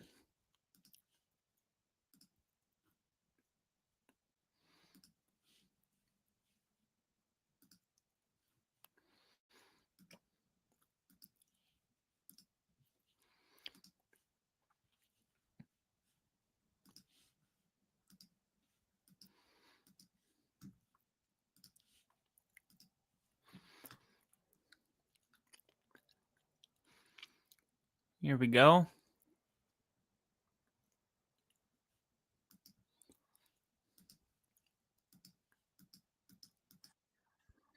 There we go.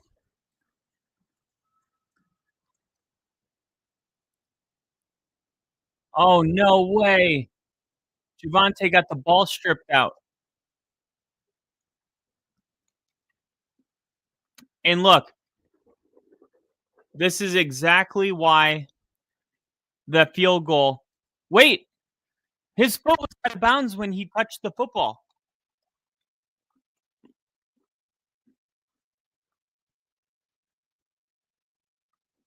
Wait, his foot was out of bounds when he touched the football.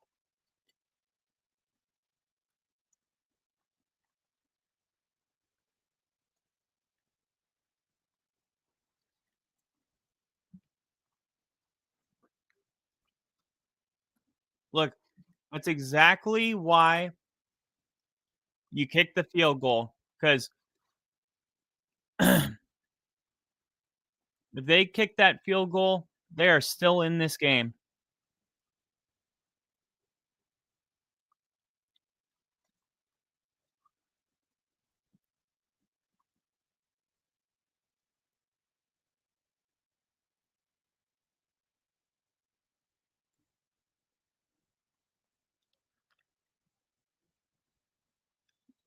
I wonder how the Cardinals are going to play this. Are they going to be aggressive here? Probably just going to run it a couple times. Here's a run on first down.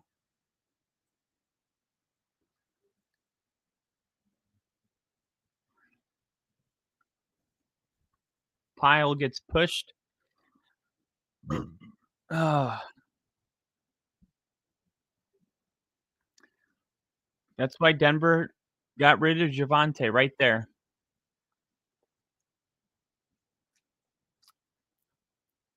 Last week, it was the revenge game, or that's what they were saying. This is the Javonte Williams revenge game playing the Broncos, and we drafted RJ Harvey. He had 3 touchdowns.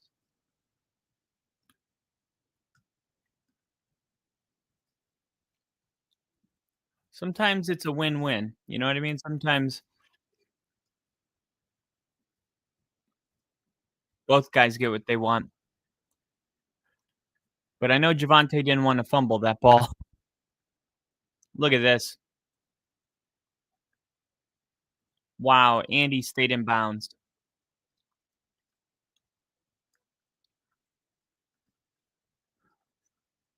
Cowgirls are the gift that keeps on giving.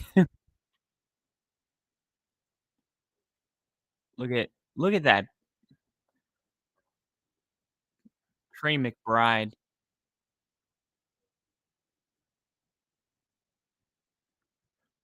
Smart play. All right, let's see if Jonathan Gannon is going to punch him in the face. Wasn't he the one that dropped the football on the 1-yard line and got punched in the stomach by Jonathan Gannon? Hey, there it is. They're showing it.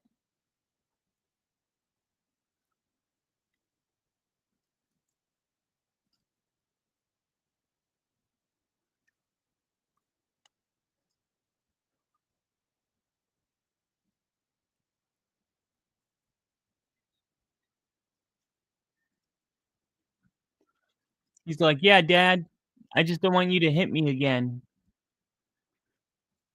You're not going to hit me, right?"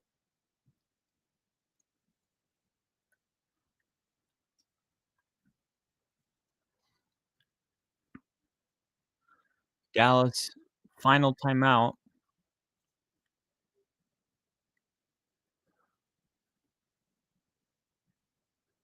I mean, technically, his foot is on the line and the ball's not out of his hand yet.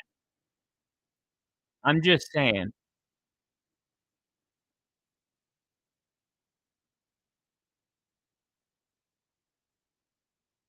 I'm just saying.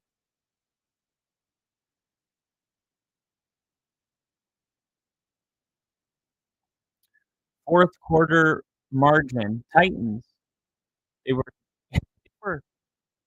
beating the Titans. They gave up 16. Well, I don't know. How would you say this? 16-point margin. So I don't know how much they scored or how much the Cardinals scored or how much they gave up. But when you subtract and add, it's 16-point difference. And remember, each of their last 5 losses have come 4 points or fewer, come by a margin of 4 or fewer. So you look at the 16-point margin against the Titans, and it's like, wow, that's crazy. That's crazy. That means they must have been leading by like 12 or 13 points, I guess, going into the fourth, maybe. Titans, Cardinals. Yeah, the Titans actually scored 16 points in the fourth quarter, and the Cardinals scored 0 points to win the game by 1 point. That's what's wild, is the game was 21-6. No team scored. They went to halftime at 21-6. Cardinals winning 21-6. And the Cardinals got shut out in the third quarter, but so did the Titans. It was 21-6. And then all of a sudden, the Cardinals got shut out in the fourth quarter, and the Titans put 16 points on the board to win 22-21. 4th and 8. Cardinals are going for it. Trying to get him to jump. No, they actually snapped it. Brissett threw it into the dirt. That's interesting because if the Cowboys can score before the end of the 2, if they would have just kicked that field goal. Why didn't they kick that field goal? I didn't understand it. This this decision has it's just come up to haunt them 3 different times, and I don't think any of them have been bigger than right now.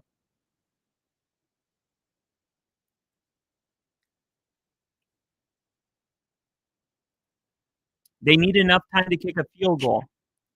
I think you just gotta bomb it to George Pickens here. Or sack Prescott.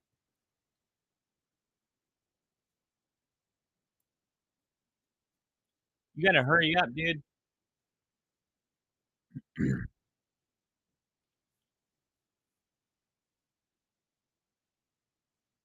Damn, when they have enough time for a replay.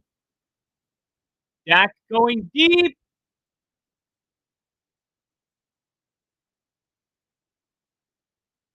What is going on? Why is CeeDee Lamb not even running the route?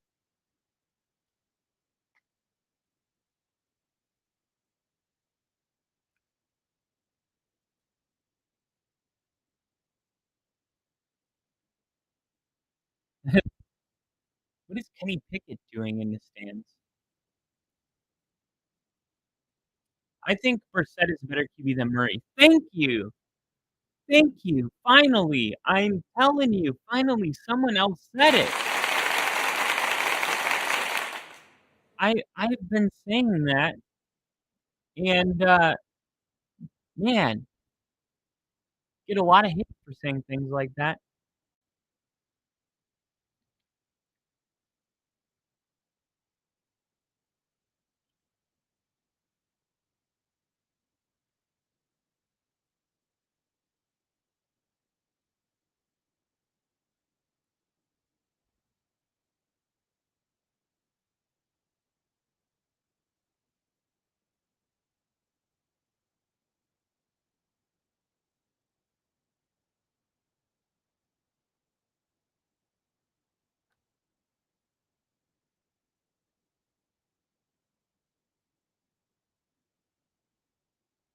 Jeez, I just can't believe the Cowboys didn't kick that field goal.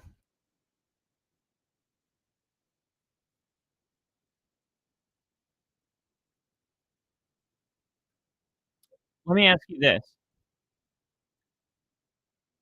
If the Cowboys, since they need a field goal, if they complete a deep ball to George Pickens in the ball with think about it, they have Aubrey, and let's say they're on the 45-yard line. Should they just run out and kick the field goal? Because let's say there's 40 seconds on the play clock, right? So there's 3 plays that are gonna be ran. So 40 times 3, 120, that's 2 minutes. So that won't work.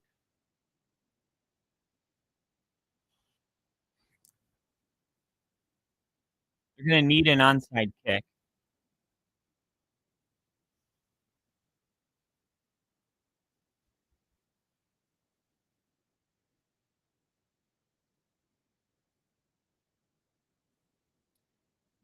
And all they had to do was not fumble with Javonte, but that's the margin, another sack. It's gonna be 4th and 30 now.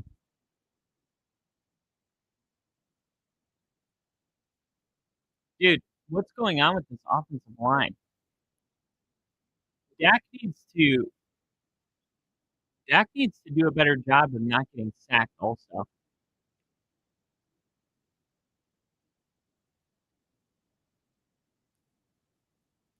Dak's just running now right away.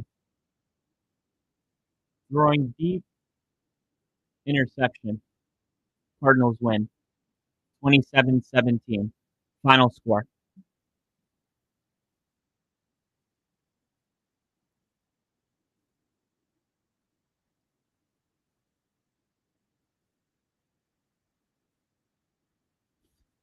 Arizona getting it done. They're going to go to 3-5-1.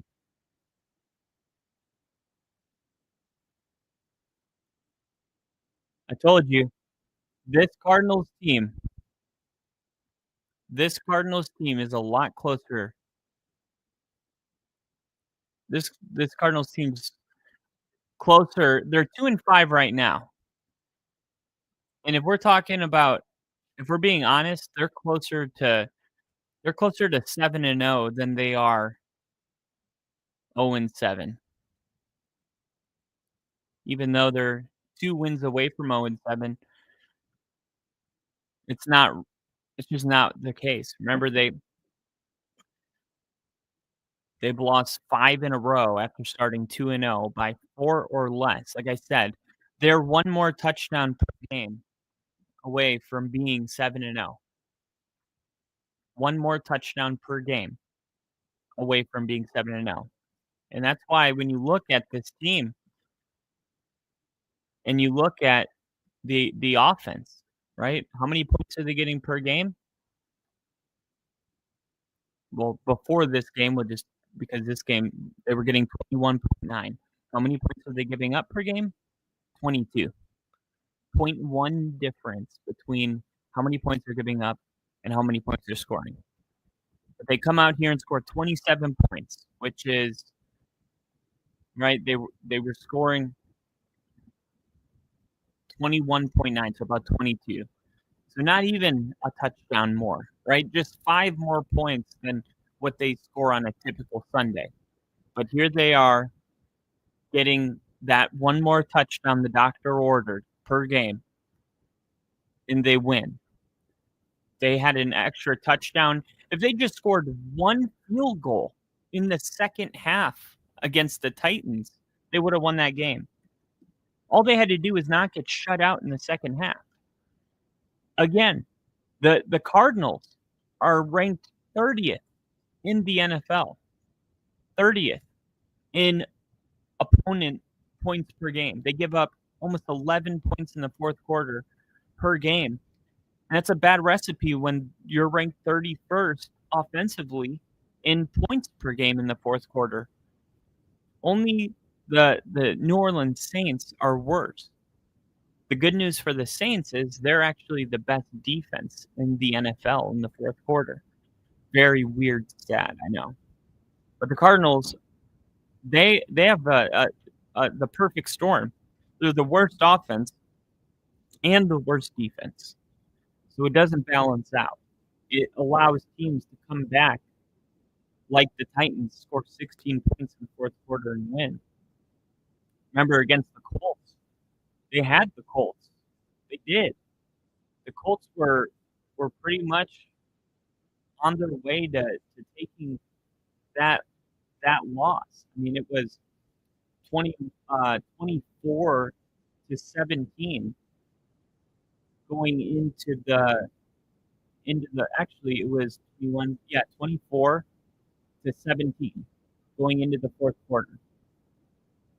But then they gave up 14 points in the fourth quarter, and the Colts, they hadn't scored more than 7 points in any quarter of that game, and they gave up 14 in the fourth quarter, and they only scored 3 points themselves, and they lose 27-31, a game that they were leading going into the fourth, in a game they felt like they should have won, and then all of a sudden the Colts offensively do something in the fourth quarter they weren't able to do in the first, second, or third to this team. So, you go from that, before the Titans game, there was the Seahawks game. That was a heartbreaker. We actually streamed that game. That was on Thursday Night Football. But the Cardinals scored 14 points in that fourth quarter. But unfortunately, they didn't score a touchdown until the fourth quarter. And they were trying to mount a late comeback. They got Marvin Harrison Jr. going late in that game, but not so much in the first half. He had a couple of drops. And it was just too little too late, which is just kind of been the way the whole season's felt. It's like we're right there, but we're not. And then the Titans 16-point massacre in the fourth. The Colts score 14 in the fourth to win by 4. The Packers game. I mean, the Cardinals had the Packers, and you go into the fourth quarter, it's 20-13, and it's looking like, wow, the Cardinals are going to pull this thing off, and they give up 14 points, just like the Colts. In the fourth quarter, they give up 14. And then again, they only score 3 points themselves, and they lose 27-23. And it's like, why does this keep happening to them?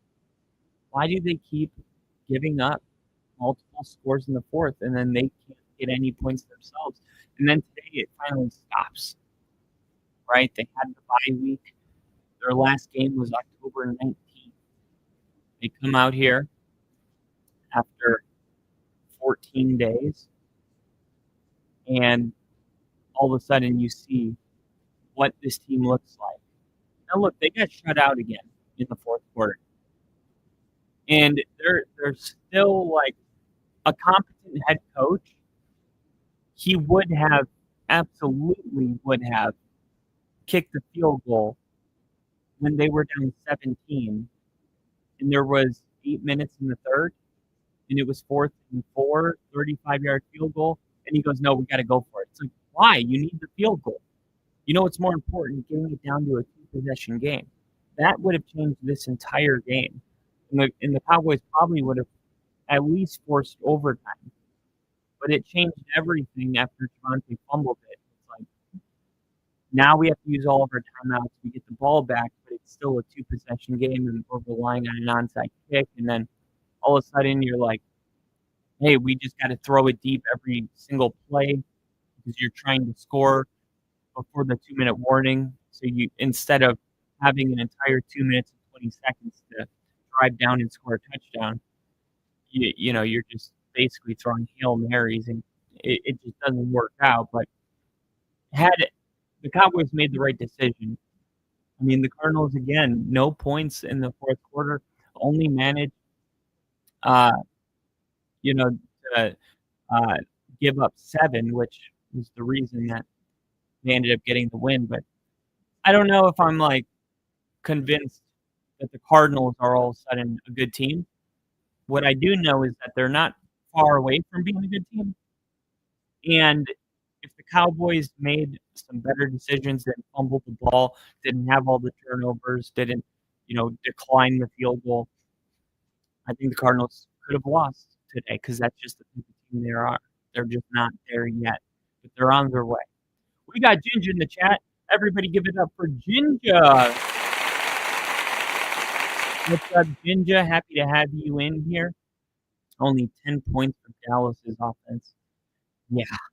They could be 5-3 just if they had split their close games. Yeah, absolutely. And they're a really difficult team to put a finger on. Dallas made Brissett look like Brady, Arizona.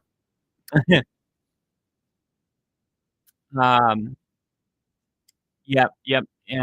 But man, now looking ahead, I mean, look, the Cardinals. Nobody thinks the Cardinals are coming out of this division, right? You got the 49ers, you got the Seahawks, and the Rams. Unfortunately, that's not happening. But I think the Cardinals are building something. I think they are on their way to being a team that is going to compete. Now, I don't know to what extent until Matthew Stafford hangs it up, and the Seahawks got a good thing going right now.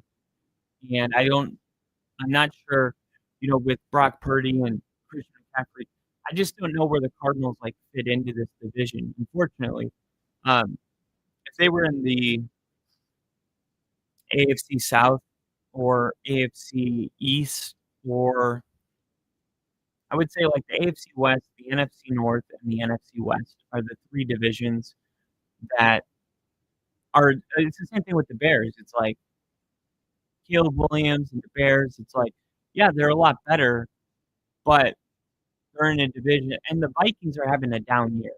But with the Lions and the Packers, and then the Vikings, remember how they were last year, 14-1 by week 15 or 15-1. Sometimes a team that's a little bit better than mediocre just gets kind of screwed because of the division they're in. I mean, we see every year. I remember growing up, there would be years where a team would make the postseason with a 7-9 record, and they would be. I remember playing the Steelers in the Tim Tebow to Demaryius Thomas, one play in overtime. The game was over in the first play. 2011. That was the wild card round. Denver was hosting the Steelers, and they had an 8-8 record. And guess what? They won. But the Steelers were a 10-win team, and maybe even more. Let me see. NFL records 2011.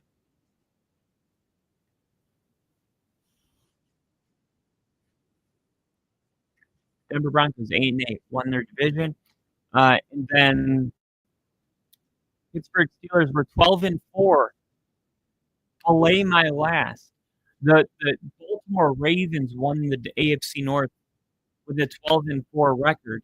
The Steelers were 12-4, and they had to hit the road to go play a team that had fewer. Pittsburgh Steelers had 4 losses only on the whole season. Denver had 4 less wins than the Steelers, and yet the Steelers had to come to our place and play us. And I know they were like, "This is bull crap." The New York Giants won the division that year with a 9-7 record, and they went on to the Super Bowl and won it. And that is what's so cool, in my opinion, about the whole should it be a division winner that gets into the postseason? Because there's a lot of people that think it should be the 7 best teams and just remove the division altogether. But all the old school coaches are like, no. Everyone will tell you the very first step is to be a playoff team, right? And the first step is by winning your division. You want home field advantage, and then after you win your division, then it's about getting the best seed possible. But step one is winning your division, and that is the reward for winning your division. And the reason I think it shouldn't go off record, by the way, is because look at the Patriots, right? Out of their 17 opponents, they only have two teams that have a winning record right now. So they're going to finish with 12 or 13 wins. But a team like Denver that's going against the Chiefs and the Chargers, that's 4 games right there. And maybe they come out of that 11-5 or 11-6. I would much rather take an 11-win team from like a freaking deadly difficult division than a 12, 13-win team in a cupcake division. It's not impressive. It's not impressive. And it's funny too because sometimes you don't know. Like the New York Giants were 9-7, the Eagles were 8-8, the Cowboys were 8-8, the Washington Redskins were 5-11. Now, is it like each team is bad because they're beating each other up so much that no team can just run away? The Packers were 15-1, the Lions were 2-6, the Bears were 8-8, and the Vikings were 3-13. That's how it typically is, right? You have like a really good team in the division, you have a good team, you have a mediocre team, and a bad team. But once in a while, you have 3 really good teams. Like last year, the NFC North had they had a wild card team that was 15-2. It's ridiculous. But then other times it looks like 9-7, 8-8, and you're like, is everybody mediocre or is everybody good? But nobody's great. You get what I'm saying? I mean, the AFC West had 3 teams that were 8-8 that year. The Raiders, Chargers, and Broncos were all 8-8. And I can attest that nobody was great or good. We were all mediocre. I can't speak on the other divisions, but I think with the Cardinals, I just don't see them winning their division this year, next year, the year after. But again, the Cardinals are 1 touchdown in the last 5 games. 1 more touchdown per game. They're 7-0 right now. And then they would be winning their division, right? They've had divisional games. They lost by 1 point to the 49ers. They lost by 3 points to the Seahawks. So as much as we're sitting here saying, like, I just don't see it, their next 2 games are the Cardinals or the Seahawks and the 49ers, right? Last time they lost by 1, and the Seahawks, they lost by 3. So now we get to see it again, all right? They got a big win from the Cowboys, right? They're feeling good. They got the monkey off their back. They get a rematch, and now is their time to say, no, we're gonna be a legit team, and we're gonna win in this division. We're not just gonna win outside division games. We're not gonna just beat the Falcons and the Bengals and the Texans and Titans. We're gonna because look, man, the Colts. I mean, the Cardinals gave up 14 points in the 4th quarter to the Colts. That's how they lost to the Colts. They almost beat the Colts. They gave up 14 in the 4th. They beat the Packers for 3 quarters, and the Packers scored 14 in the 4th. I mean, how different will we look at this team if they beat the Niners? Maybe they lost to the Seahawks, but maybe they beat the Colts and the Packers. Maybe that insane interception that Cam Ward threw that somehow resulted in a touchdown for the Titans because the returner from the interception fumbled it and it got recovered in the end zone. Like, okay, that's like a lottery ticket winner getting struck by lightning. So maybe, just take those 3 games. Just take those 3. If you just only take those three, this is a team that would be, 6-2? 6-2? And playing the Seahawks, on Sunday to potentially be in first place in the division because you have a 1, 2, 3-way tie with 3 teams with 6 wins. Seahawks, Rams, and Niners all have 6 wins. 2 of them are 6-2. The Niners are 6-3, and the Cardinals are down here at 2-5. Like, hey, what about us? And it's like, actually, the Cardinals are one of them. It just doesn't look like it. And I'm talking myself into this one because there's a part of me that feels like the Cardinals just can't compete with those teams right now. There's a part of me that's like, they're so close to just being one of them. Not even competing with one of them, but just being another team that's 6-2, right alongside of them. Now, if they beat the Seahawks and the Niners would have 4 losses. The Seahawks would have 3, and then the Cardinals would be. They just got their 3rd win, correct? They just got their 3rd win, right? They beat the Saints week 1. They beat the Panthers week 2. Yeah, and then they just beat the Cowboys. So if they beat the Seahawks and the Niners, it's 5 wins, 5 losses. So they'd be 500. The Seahawks and the Rams, or the Seahawks and the Niners would have 4 losses. So they would be 1 game back from the Niners. The Seahawks would have another loss, inevitably, because the Cardinals would have to beat the Seahawks in their next game. They would be 2 games back from the Seahawks. And who are the Seahawks' next opponents? The Cardinals and the Rams. So if they lose to the Cardinals, and then they lose to the Rams, which is very likely to happen, all of a sudden, the Seahawks have 2 more losses, so they would be 6-4. The Rams, let's leave them out for a second. The Seahawks would be 6-4. The 49ers would be, the Rams, let's say, the 49ers beat, let's say they beat the Rams. Or we have to pick one. Let's say they beat the Rams, all right? The 49ers beat the Rams, right? The 49ers beat the Rams, and they have a 7-3 record. The Rams would move to 6-3. And then the Cardinals would be 5 and they would be 5-5. But if the Rams beat the 49ers, okay, then the 49ers would be 6-4. The Cardinals would move to 4-5 with a victory over the Seahawks. They would fall to 6-3. So you'd have the Seahawks 6-3, the Niners 6-4, and the Cardinals 5-5. Well, no, we're just taking one at a time, so that would be 4-5.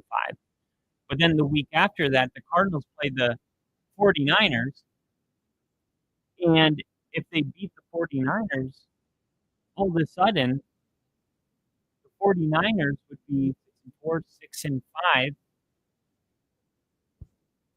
and the Cardinals would be 5-5. And that's just 2 games down the road. I mean, this is crazy. I know we get a lot of Cardinal fans in our posts, but where is pen here? So it's funny how much can change in 2 weeks when the division is all playing each other. When the division plays each other, weird things can happen. So we've established Arizona's next 2 games is Seattle and the 49ers. And then the 49ers next game is against the Los Angeles Rams. So we can put the Rams next game as the 49ers. So the Rams next game is 49ers. Rams play 49ers, then the Seahawks, and then Tampa Bay, and the Panthers, Carolina. Okay. The 49ers, their next game, the Rams, then the Cardinals, then Rams, Cardinals, then the Panthers, then the Browns, then the Titans, and then the Colts. So pretty favorable for the 49ers. Things get pretty easy. I mean, Carolina, Cleveland. I mean, Carolina's pretty tough, but Cleveland and Tennessee back to back. That's like a bye week. I mean, that's going almost 3 weeks without playing a real opponent if you consider the Panthers a real opponent. And then Arizona. Okay, Arizona, the team that we're all wondering about, the Arizona Cardinals.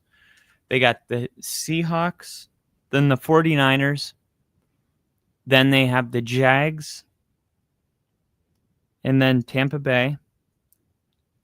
And we'll just throw one more in. After Tampa Bay, it's the Rams. I'm glad I did. So, once again, the current standings is why does it say 2 and 5? It hasn't updated.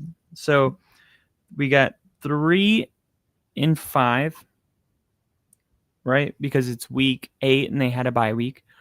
Then 6 and 3, 49ers. Arizona in last, and then the Los Angeles Rams are 6 and 2, and they're in second place. And then you have Seattle, who's also 6 and 2, but they're in first place. So if Arizona beats Seattle, Seattle would go to 6 and 3, and then beat the 49ers. All right, the 49ers play the Rams. So let's say the Rams beat the 49ers, okay? They would move to 7 and 2. The 49ers would go to 6 and 4. And then the Cardinals played the Cardinals are 3 and 5. They beat Seattle, so they went to 4 and 5. Okay. So if all that happened was that the Cardinals beat the Seahawks and the Rams beat the 49ers, the division, instead of being 6 and 2, 6 and 2, 6 and 3, 3 and 5, the division would look like this. Seattle 6 and 3, the Rams would be in first place at 7 and 2, then Seattle at 6 and 3, then the Niners at 6 and 4, and then the Cardinals at 4 and 5. Okay. Then the week after that, Arizona plays the 49ers. If they win that game, the 49ers will go to 6 and 5. The Cardinals would go to 5 and 5. The Rams, guess what? They play Seattle. So it works out perfectly because let's say, okay, Seattle playing the Rams, let's say, after losing, because Seattle plays the 49ers, and then no. Los Angeles Rams. Okay. I didn't put Seattle's opponents down. Seattle plays the Cardinals, then the Rams, Arizona, then the Rams. That's perfect. Tennessee, and then Minnesota. Okay. So we're going to have Arizona beating the 49ers. So it would be 5-5 and 6-5, and then Seattle, let's say they get beat. They get beat. No. Let's do, just to make it balanced, Seattle beats the Rams. So they go to 7-3, and so does the Rams. So you would have 7-3, 7-3, and then the 49ers in Arizona would be 6-5 and 5-5. So that means only the 49ers haven't had a bye week, because 5-5, 7-3, 7-3, and then 6-5 for the 49ers. Okay, but still, look how much closer that is. You would have Arizona 2 games back from first place, and there's a 2-way tie at first place, and only one game back from the 49ers. Just if Arizona wins their next 2 games. Now, if you go to the next week, okay, so we've gone through only 2 weeks, but Arizona plays the Jags. Let's say they win that game. So now they're 6-5, okay? They're 6-5 after beating the Jacksonville Jaguars. The 49ers, they're playing the Rams, the Cardinals, and then they play the Rams again? That's crazy. Is that how it... Did I write that down right? Let's see. Rams, Cardinals, no, Panthers. Oh, that's Carolina. I knew I was going to mess that up. Let's say they win, sure. 7-5 after beating Carolina. And then the Rams are playing Seattle. No, that was week 2. Then they play Tampa Bay. Ooh. Let's say Tampa Bay wins that one. The Rams fall to 7-4. And then Seattle plays Tennessee. I'm going to say they win that one and go to 8-3. So just with what I just said happening, Seattle would be 8-3. The Rams would be 7-4. The 49ers would be 7-5. And the Cardinals would be 6-5. They would be 1 game back from second and third place. And then the week after that, which is, I only did 4 weeks in advance to make it simple. But the week after that, they play Tampa Bay. And this game against Tampa Bay would be a monster game for Arizona, because this could be their, like, we're for real. We beat the Seahawks, we beat the Rams, or the 49ers, we beat the Seahawks, we beat the 49ers. Even though the 49ers look beatable, it's not the point. It's like, we're doing it. We beat the Cowboys. We got that big win against the Seahawks. We split the series. Then we beat the 49ers. And then we beat Jacksonville at home. And then this is the game you win. And it's like, oh my God, the Cardinals, they might be for real, which sets up real nicely for the game against the Rams the week after. But if they beat the Bucs, they would move to 7-5. The 49ers are playing Cleveland and Tennessee, so we'll go ahead and move them to 8-5. Carolina, or the Rams, they play Tampa Bay. Arizona played Tampa Bay. 1, 2, 3. Oh no, they play Carolina. Yeah, they play Carolina. Let's see. The Rams. Let me just double check. The Rams play, Carolina. Tampa Bay, then they play Carolina. Because we're going to say Tampa Bay.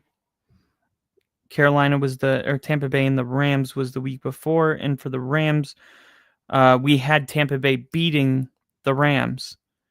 But then the week after that, they're going to beat the Panthers. You know what I mean? So they would move to 8-5 as well. Actually, they're 8-4 at that point. And then Seattle is playing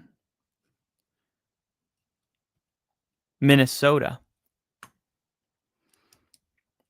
And is that game in...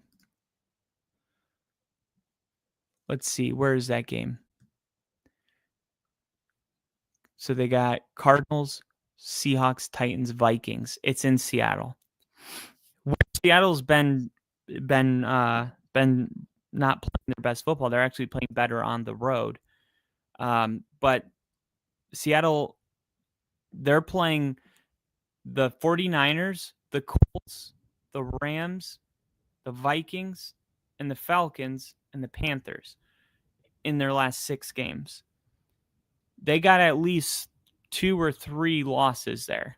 I think 3. I think Seattle's going to go 3-3 in their final 6. Okay. But let's say that the Vikings get the win. Okay. The Seattle Seahawks would move to 8-4. And then you would have Seattle, the Rams, and the 49ers 8-4, 8-4, 8-5. And then the Cardinals would be 7-5. They would be 1 game back, and there would be a 3-way tie for first place. And look, I didn't do much. All I did was I even gave the proper wins. Like I chose the Rams, to beat the easy teams. Like I picked the Rams over Seattle. I picked Seattle to beat Tennessee. I picked the 49ers to beat Cleveland and the Titans.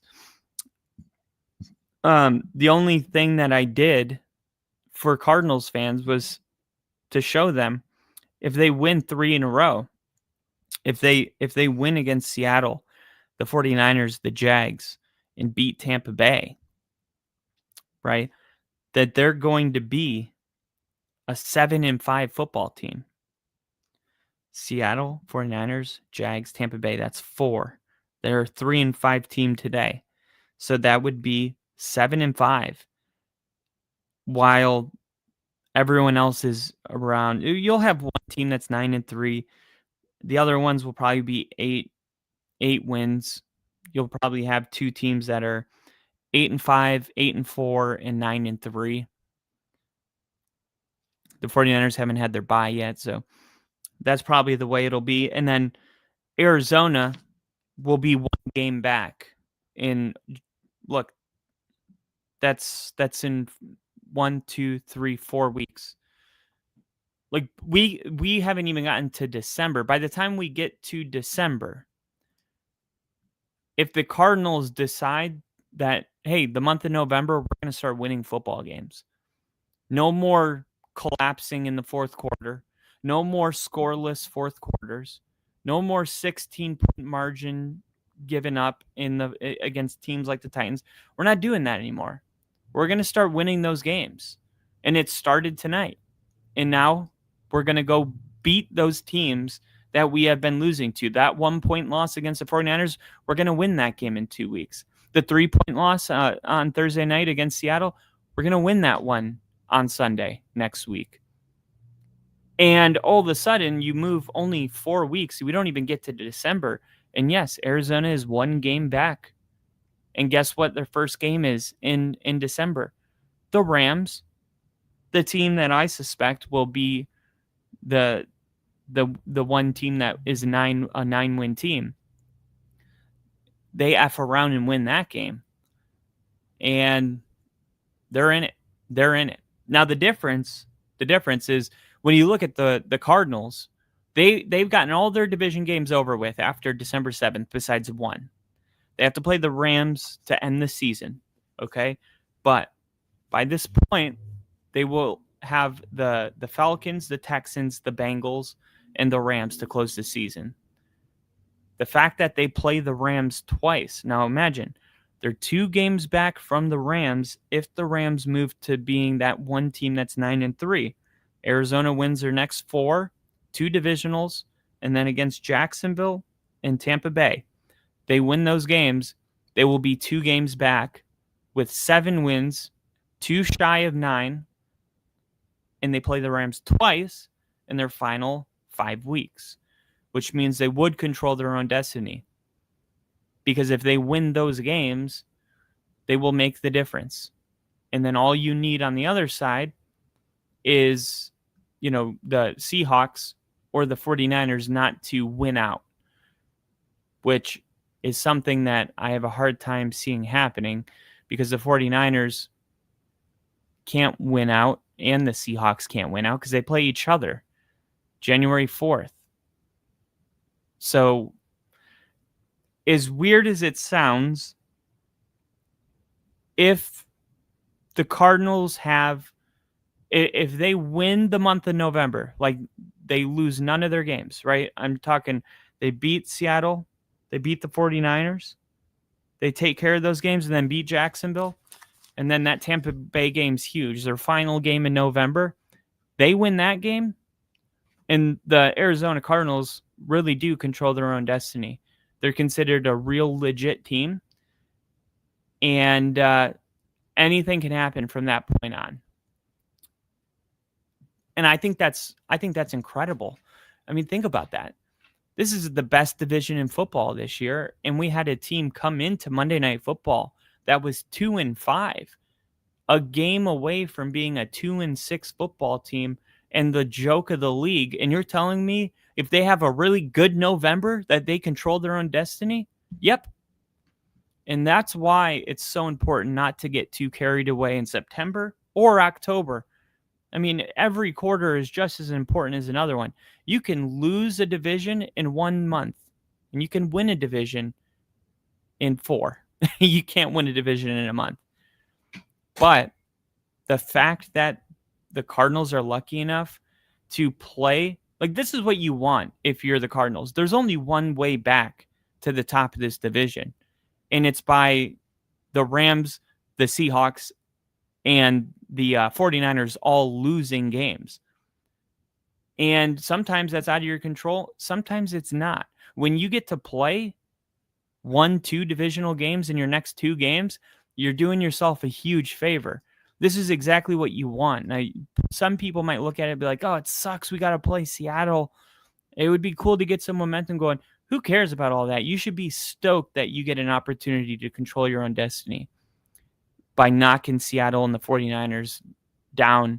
I mean, look, 1, 2, 3 divisional games in your next 5 weeks. So like I said, by the time November comes to an end, we will know if Arizona's look, by the time November 16th is over, we'll know what's going on.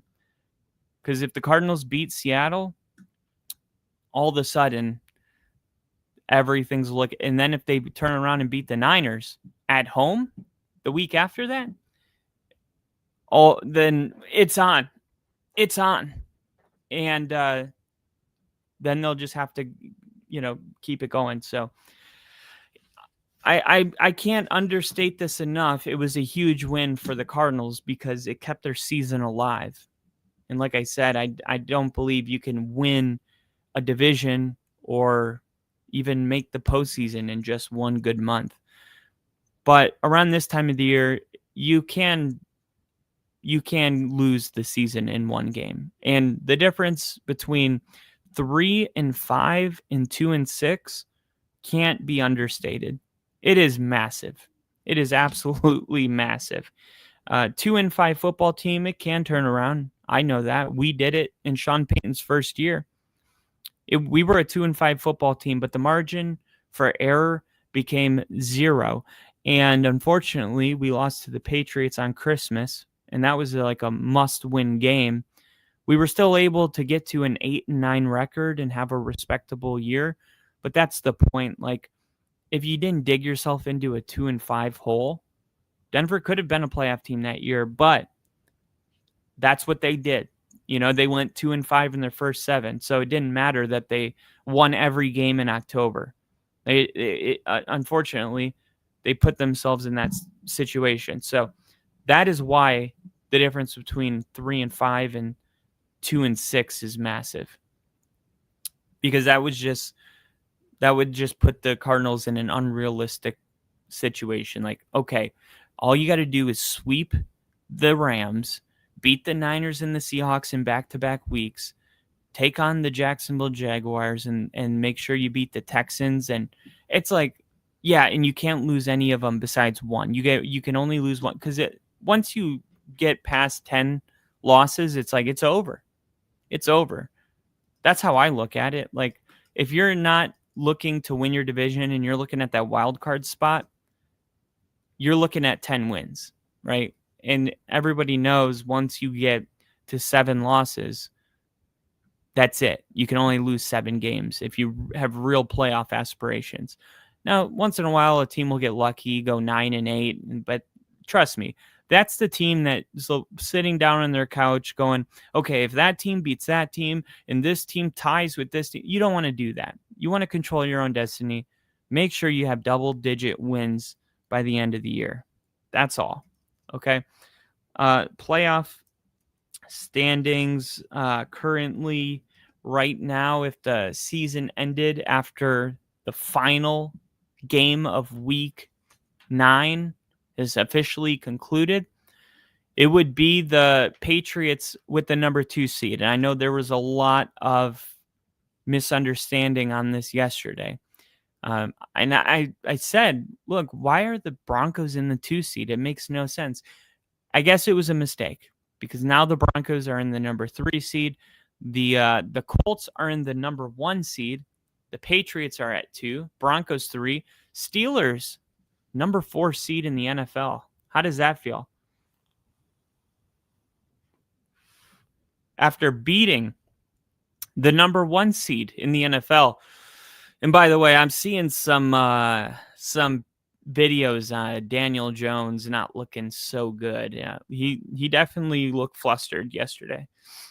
And I'm seeing some posts that are like, I've seen this look before in Daniel Jones. This is not a good look. Daniel Jones is about to go mid for the rest of the year. Now, I don't believe that, but I did see those videos, and he did look like it was not the vote of confidence look, right? I mean, it definitely looked like you never want to see your quarterback make that face. That's how it looked to me. But I think he'll be all right. I'm going to need to see a larger sample size, right? This is the guy's first loss in, I don't know, since the Rams, which is the only other loss. So it's funny how easy people will abort ship. Like, no, he'll be fine until he shows otherwise. I'm not going to just look at one game and be like, oh, tear it all down. It's over. But there are Colts fans like sending messages to the Irsay, daughter of Jim Irsay, saying, don't make this, this mistake of, giving Daniel Jones a multi-million-dollar deal. It's crazy how short the leash is on certain players. And like I said, if Mahomes or Josh Allen you replace Daniel Jones and just insert one of them two, they would be the obvious favorite for MVP. But Daniel Jones is, he's 5th. It's unbelievable with everything he's done. He was 5th before this loss. I mean, so the leash is much shorter, is what I'm trying to say, for whatever reason. A lot of it is just bias from what we've already seen, not being able to separate who he was and who he is. Remember, even Jesus couldn't perform miracles in his hometown. He said, because of their lack of, they kept saying, aren't you, what was it? Mary and, aren't you Joseph's boy, the carpenter? Oh, yeah. Right. It was like, you're not the Messiah, you're Joseph's son. Right. But when he went out of town, got around a different group of people who didn't put him in a box. Oh, you're Joseph's son. I know, you're the carpenter. Okay. Because that's what everybody wants to do. They want to meet you, then they want to put you in a box where they can label you, and then they control where, okay, I know who he is. He's this type of a person. I feel like I can understand who he is. It makes sense in here, and that's all people want to do is just make sense of who. I mean, that's why do you think we do all these tiers? Tier 1, tier 2, tier 3, power rankings. All we want to do is label teams and players, and not even once, not twice, but every single time they get done with a football game, we want to redo it. Okay, now who he is. Like, your label is supposed to be, there should be some finality to it. Like, this guy is a great football player, but that's not the way it is. It's like, oh, if he has a bad game, all of a sudden he goes from number 3 to number 14. We were wrong about Daniel Jones. So it shows how fluid and, just inconsistent this is, and why it's dumb to label people to begin with. Because if you get to a point where you're like, okay, this guy's a good quarterback, then it shouldn't be that he has one bad game and all of a sudden you're like, oh, that's just Joseph's son, forget about, raising Lazarus from the dead. He's just a carpenter. Let's move on. I think when it comes to certain players, they are absolutely a victim of people just wanting to put a label on them. And it takes a lot of work to break it. I mean, look, Nick Wright has been a very, very public hater of Bo Nix. He peaked last year. They're going to be bad. They're going to come in 4th in the division. How's 1st in the AFC West feel, Nick Wright? How does that feel to be that wrong? And your last name is Wright. Your last name is Wright, and you are always wrong. I just find that ironic. But you said Bo Nix was an average mid quarterback, that he was going to, you know what? He's leading our team to victory every single week. And I have yet to hear him come out and say, I was wrong about Bo Nix. You know why?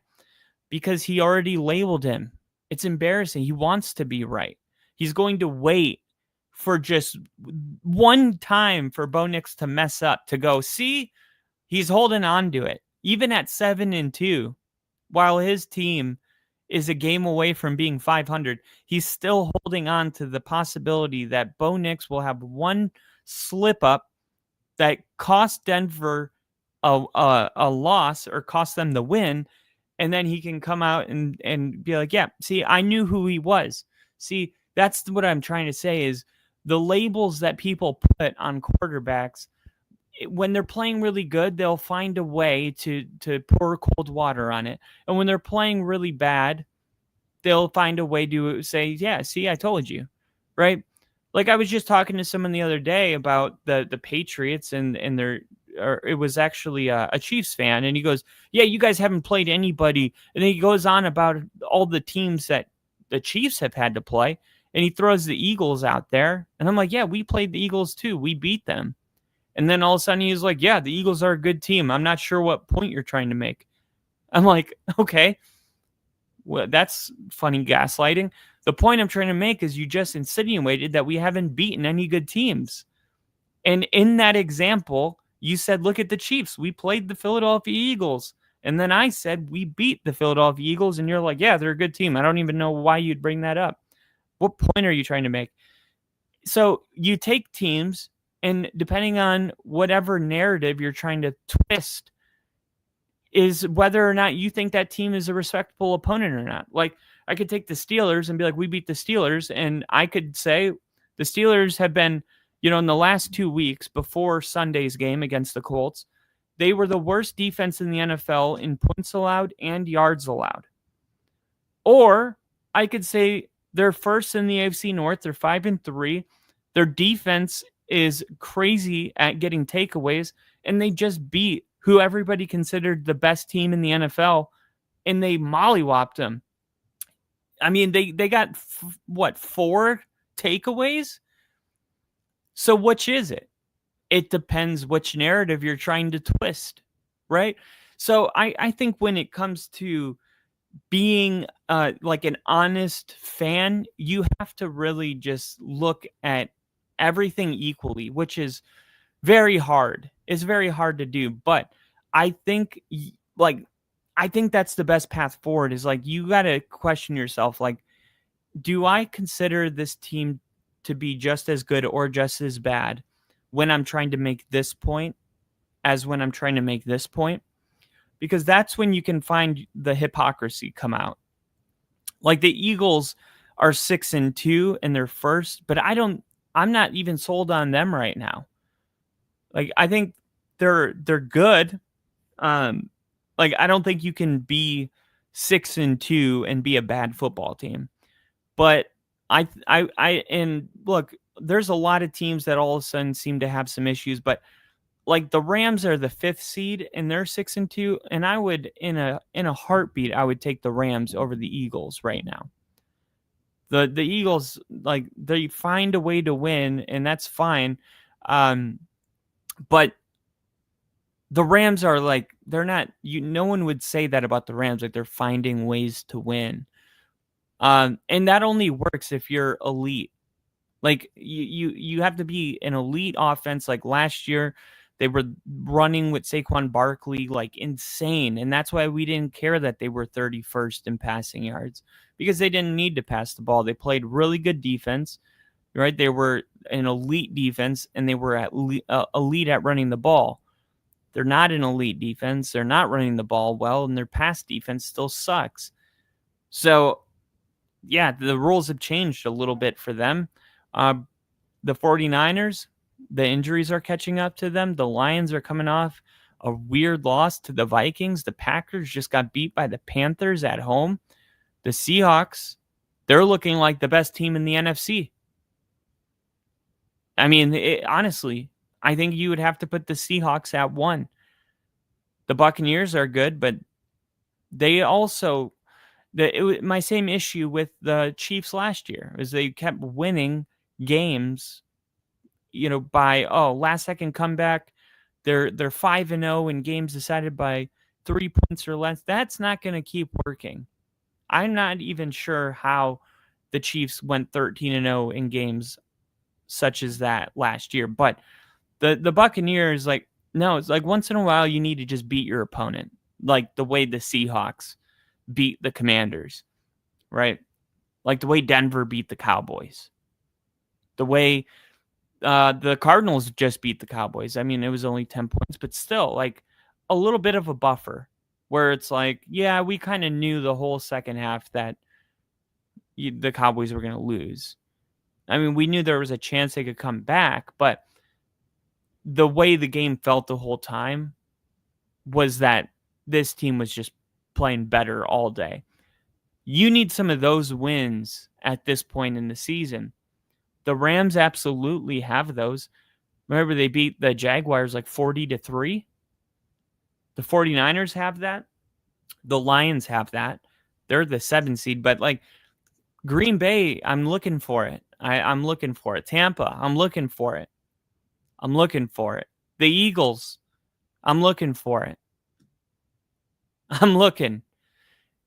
And the 49ers, honestly, I'm kind of looking. The Bears, I'm looking for it.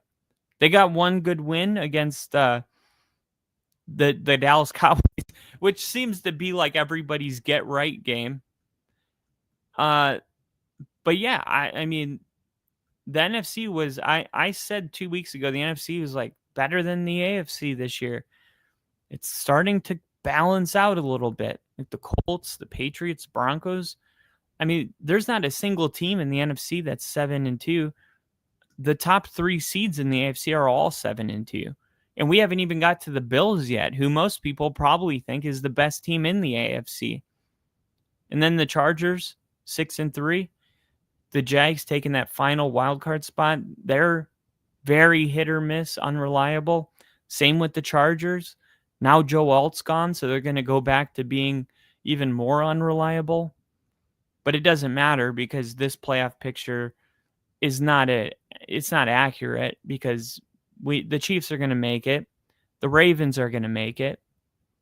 The Bills are going to make it. And the Bills are going to be exactly where they're at right now, the number 5 seed. And then it's going to be the Chiefs at 6. And then it's going to be the Steelers. Honestly, the Chargers are going to play week 17. The Chargers are playing the Houston Texans. The winner of that game will be the 7 seed. So either Chargers or Houston is going to play. I think it's going to be the Chargers or Houston going to play the Patriots. I think the Broncos can work their way up to the 1. The Colts are currently the 1. I think the Colts are going to end up being like the 3. They got some really tough games coming up. They really do. I mean, they got the Chiefs coming next. Well, they got Atlanta, but then they have the Chiefs. The Chiefs are on a bye week, so I got confused. The Chiefs' next game is the Colts, but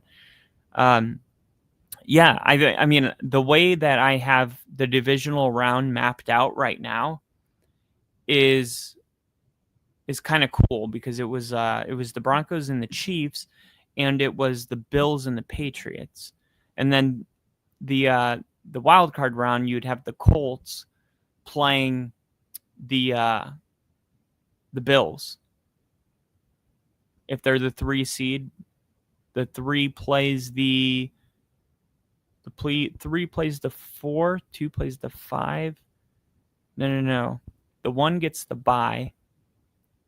The 2 plays the 7. So that would be, let's say Denver's the 1. Patriots are 2, Colts 3, and Ravens 4. Because I don't even think the Steelers are going to... I don't know if they're going to get to even go to the playoffs this year. I'm just being real. For the sake of this argument, I'm going to say they don't. So we'll go Broncos 1, Patriots 2, Colts 3, Ravens 4. So the Patriots would play, we'll say Texans beat the Chargers, and they're the 7 seed. So it's 7 Chargers, Texans beat the Chargers. So it'll be Texans 7, Bills 5, Chiefs 6. So the Texans would play the Patriots. The Colts would play the Chiefs. And the Bills would play the Ravens. That, like, doesn't that just sound like the playoffs? You know what I mean? And then the winner of the Colts and the Chiefs, if it's the Chiefs, they would play the Broncos. Unless the Patriots lost to the Texans, then it would be Broncos-Texans, which I would rather play. I would probably rather play any team besides the Bills and the Texans.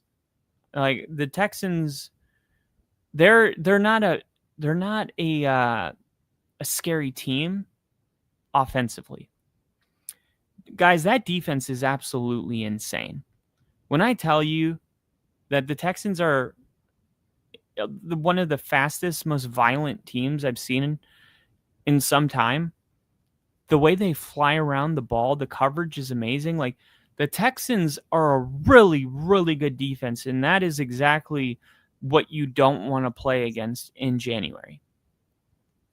But, man, it would just be awesome if somehow, some way, we could play the Chiefs and the Patriots could play the Bills.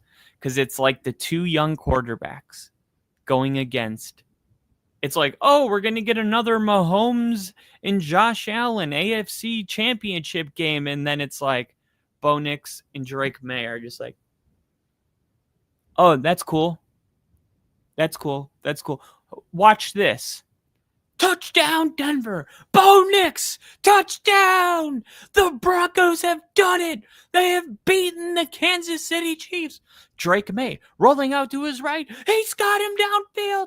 Touchdown, Patriots.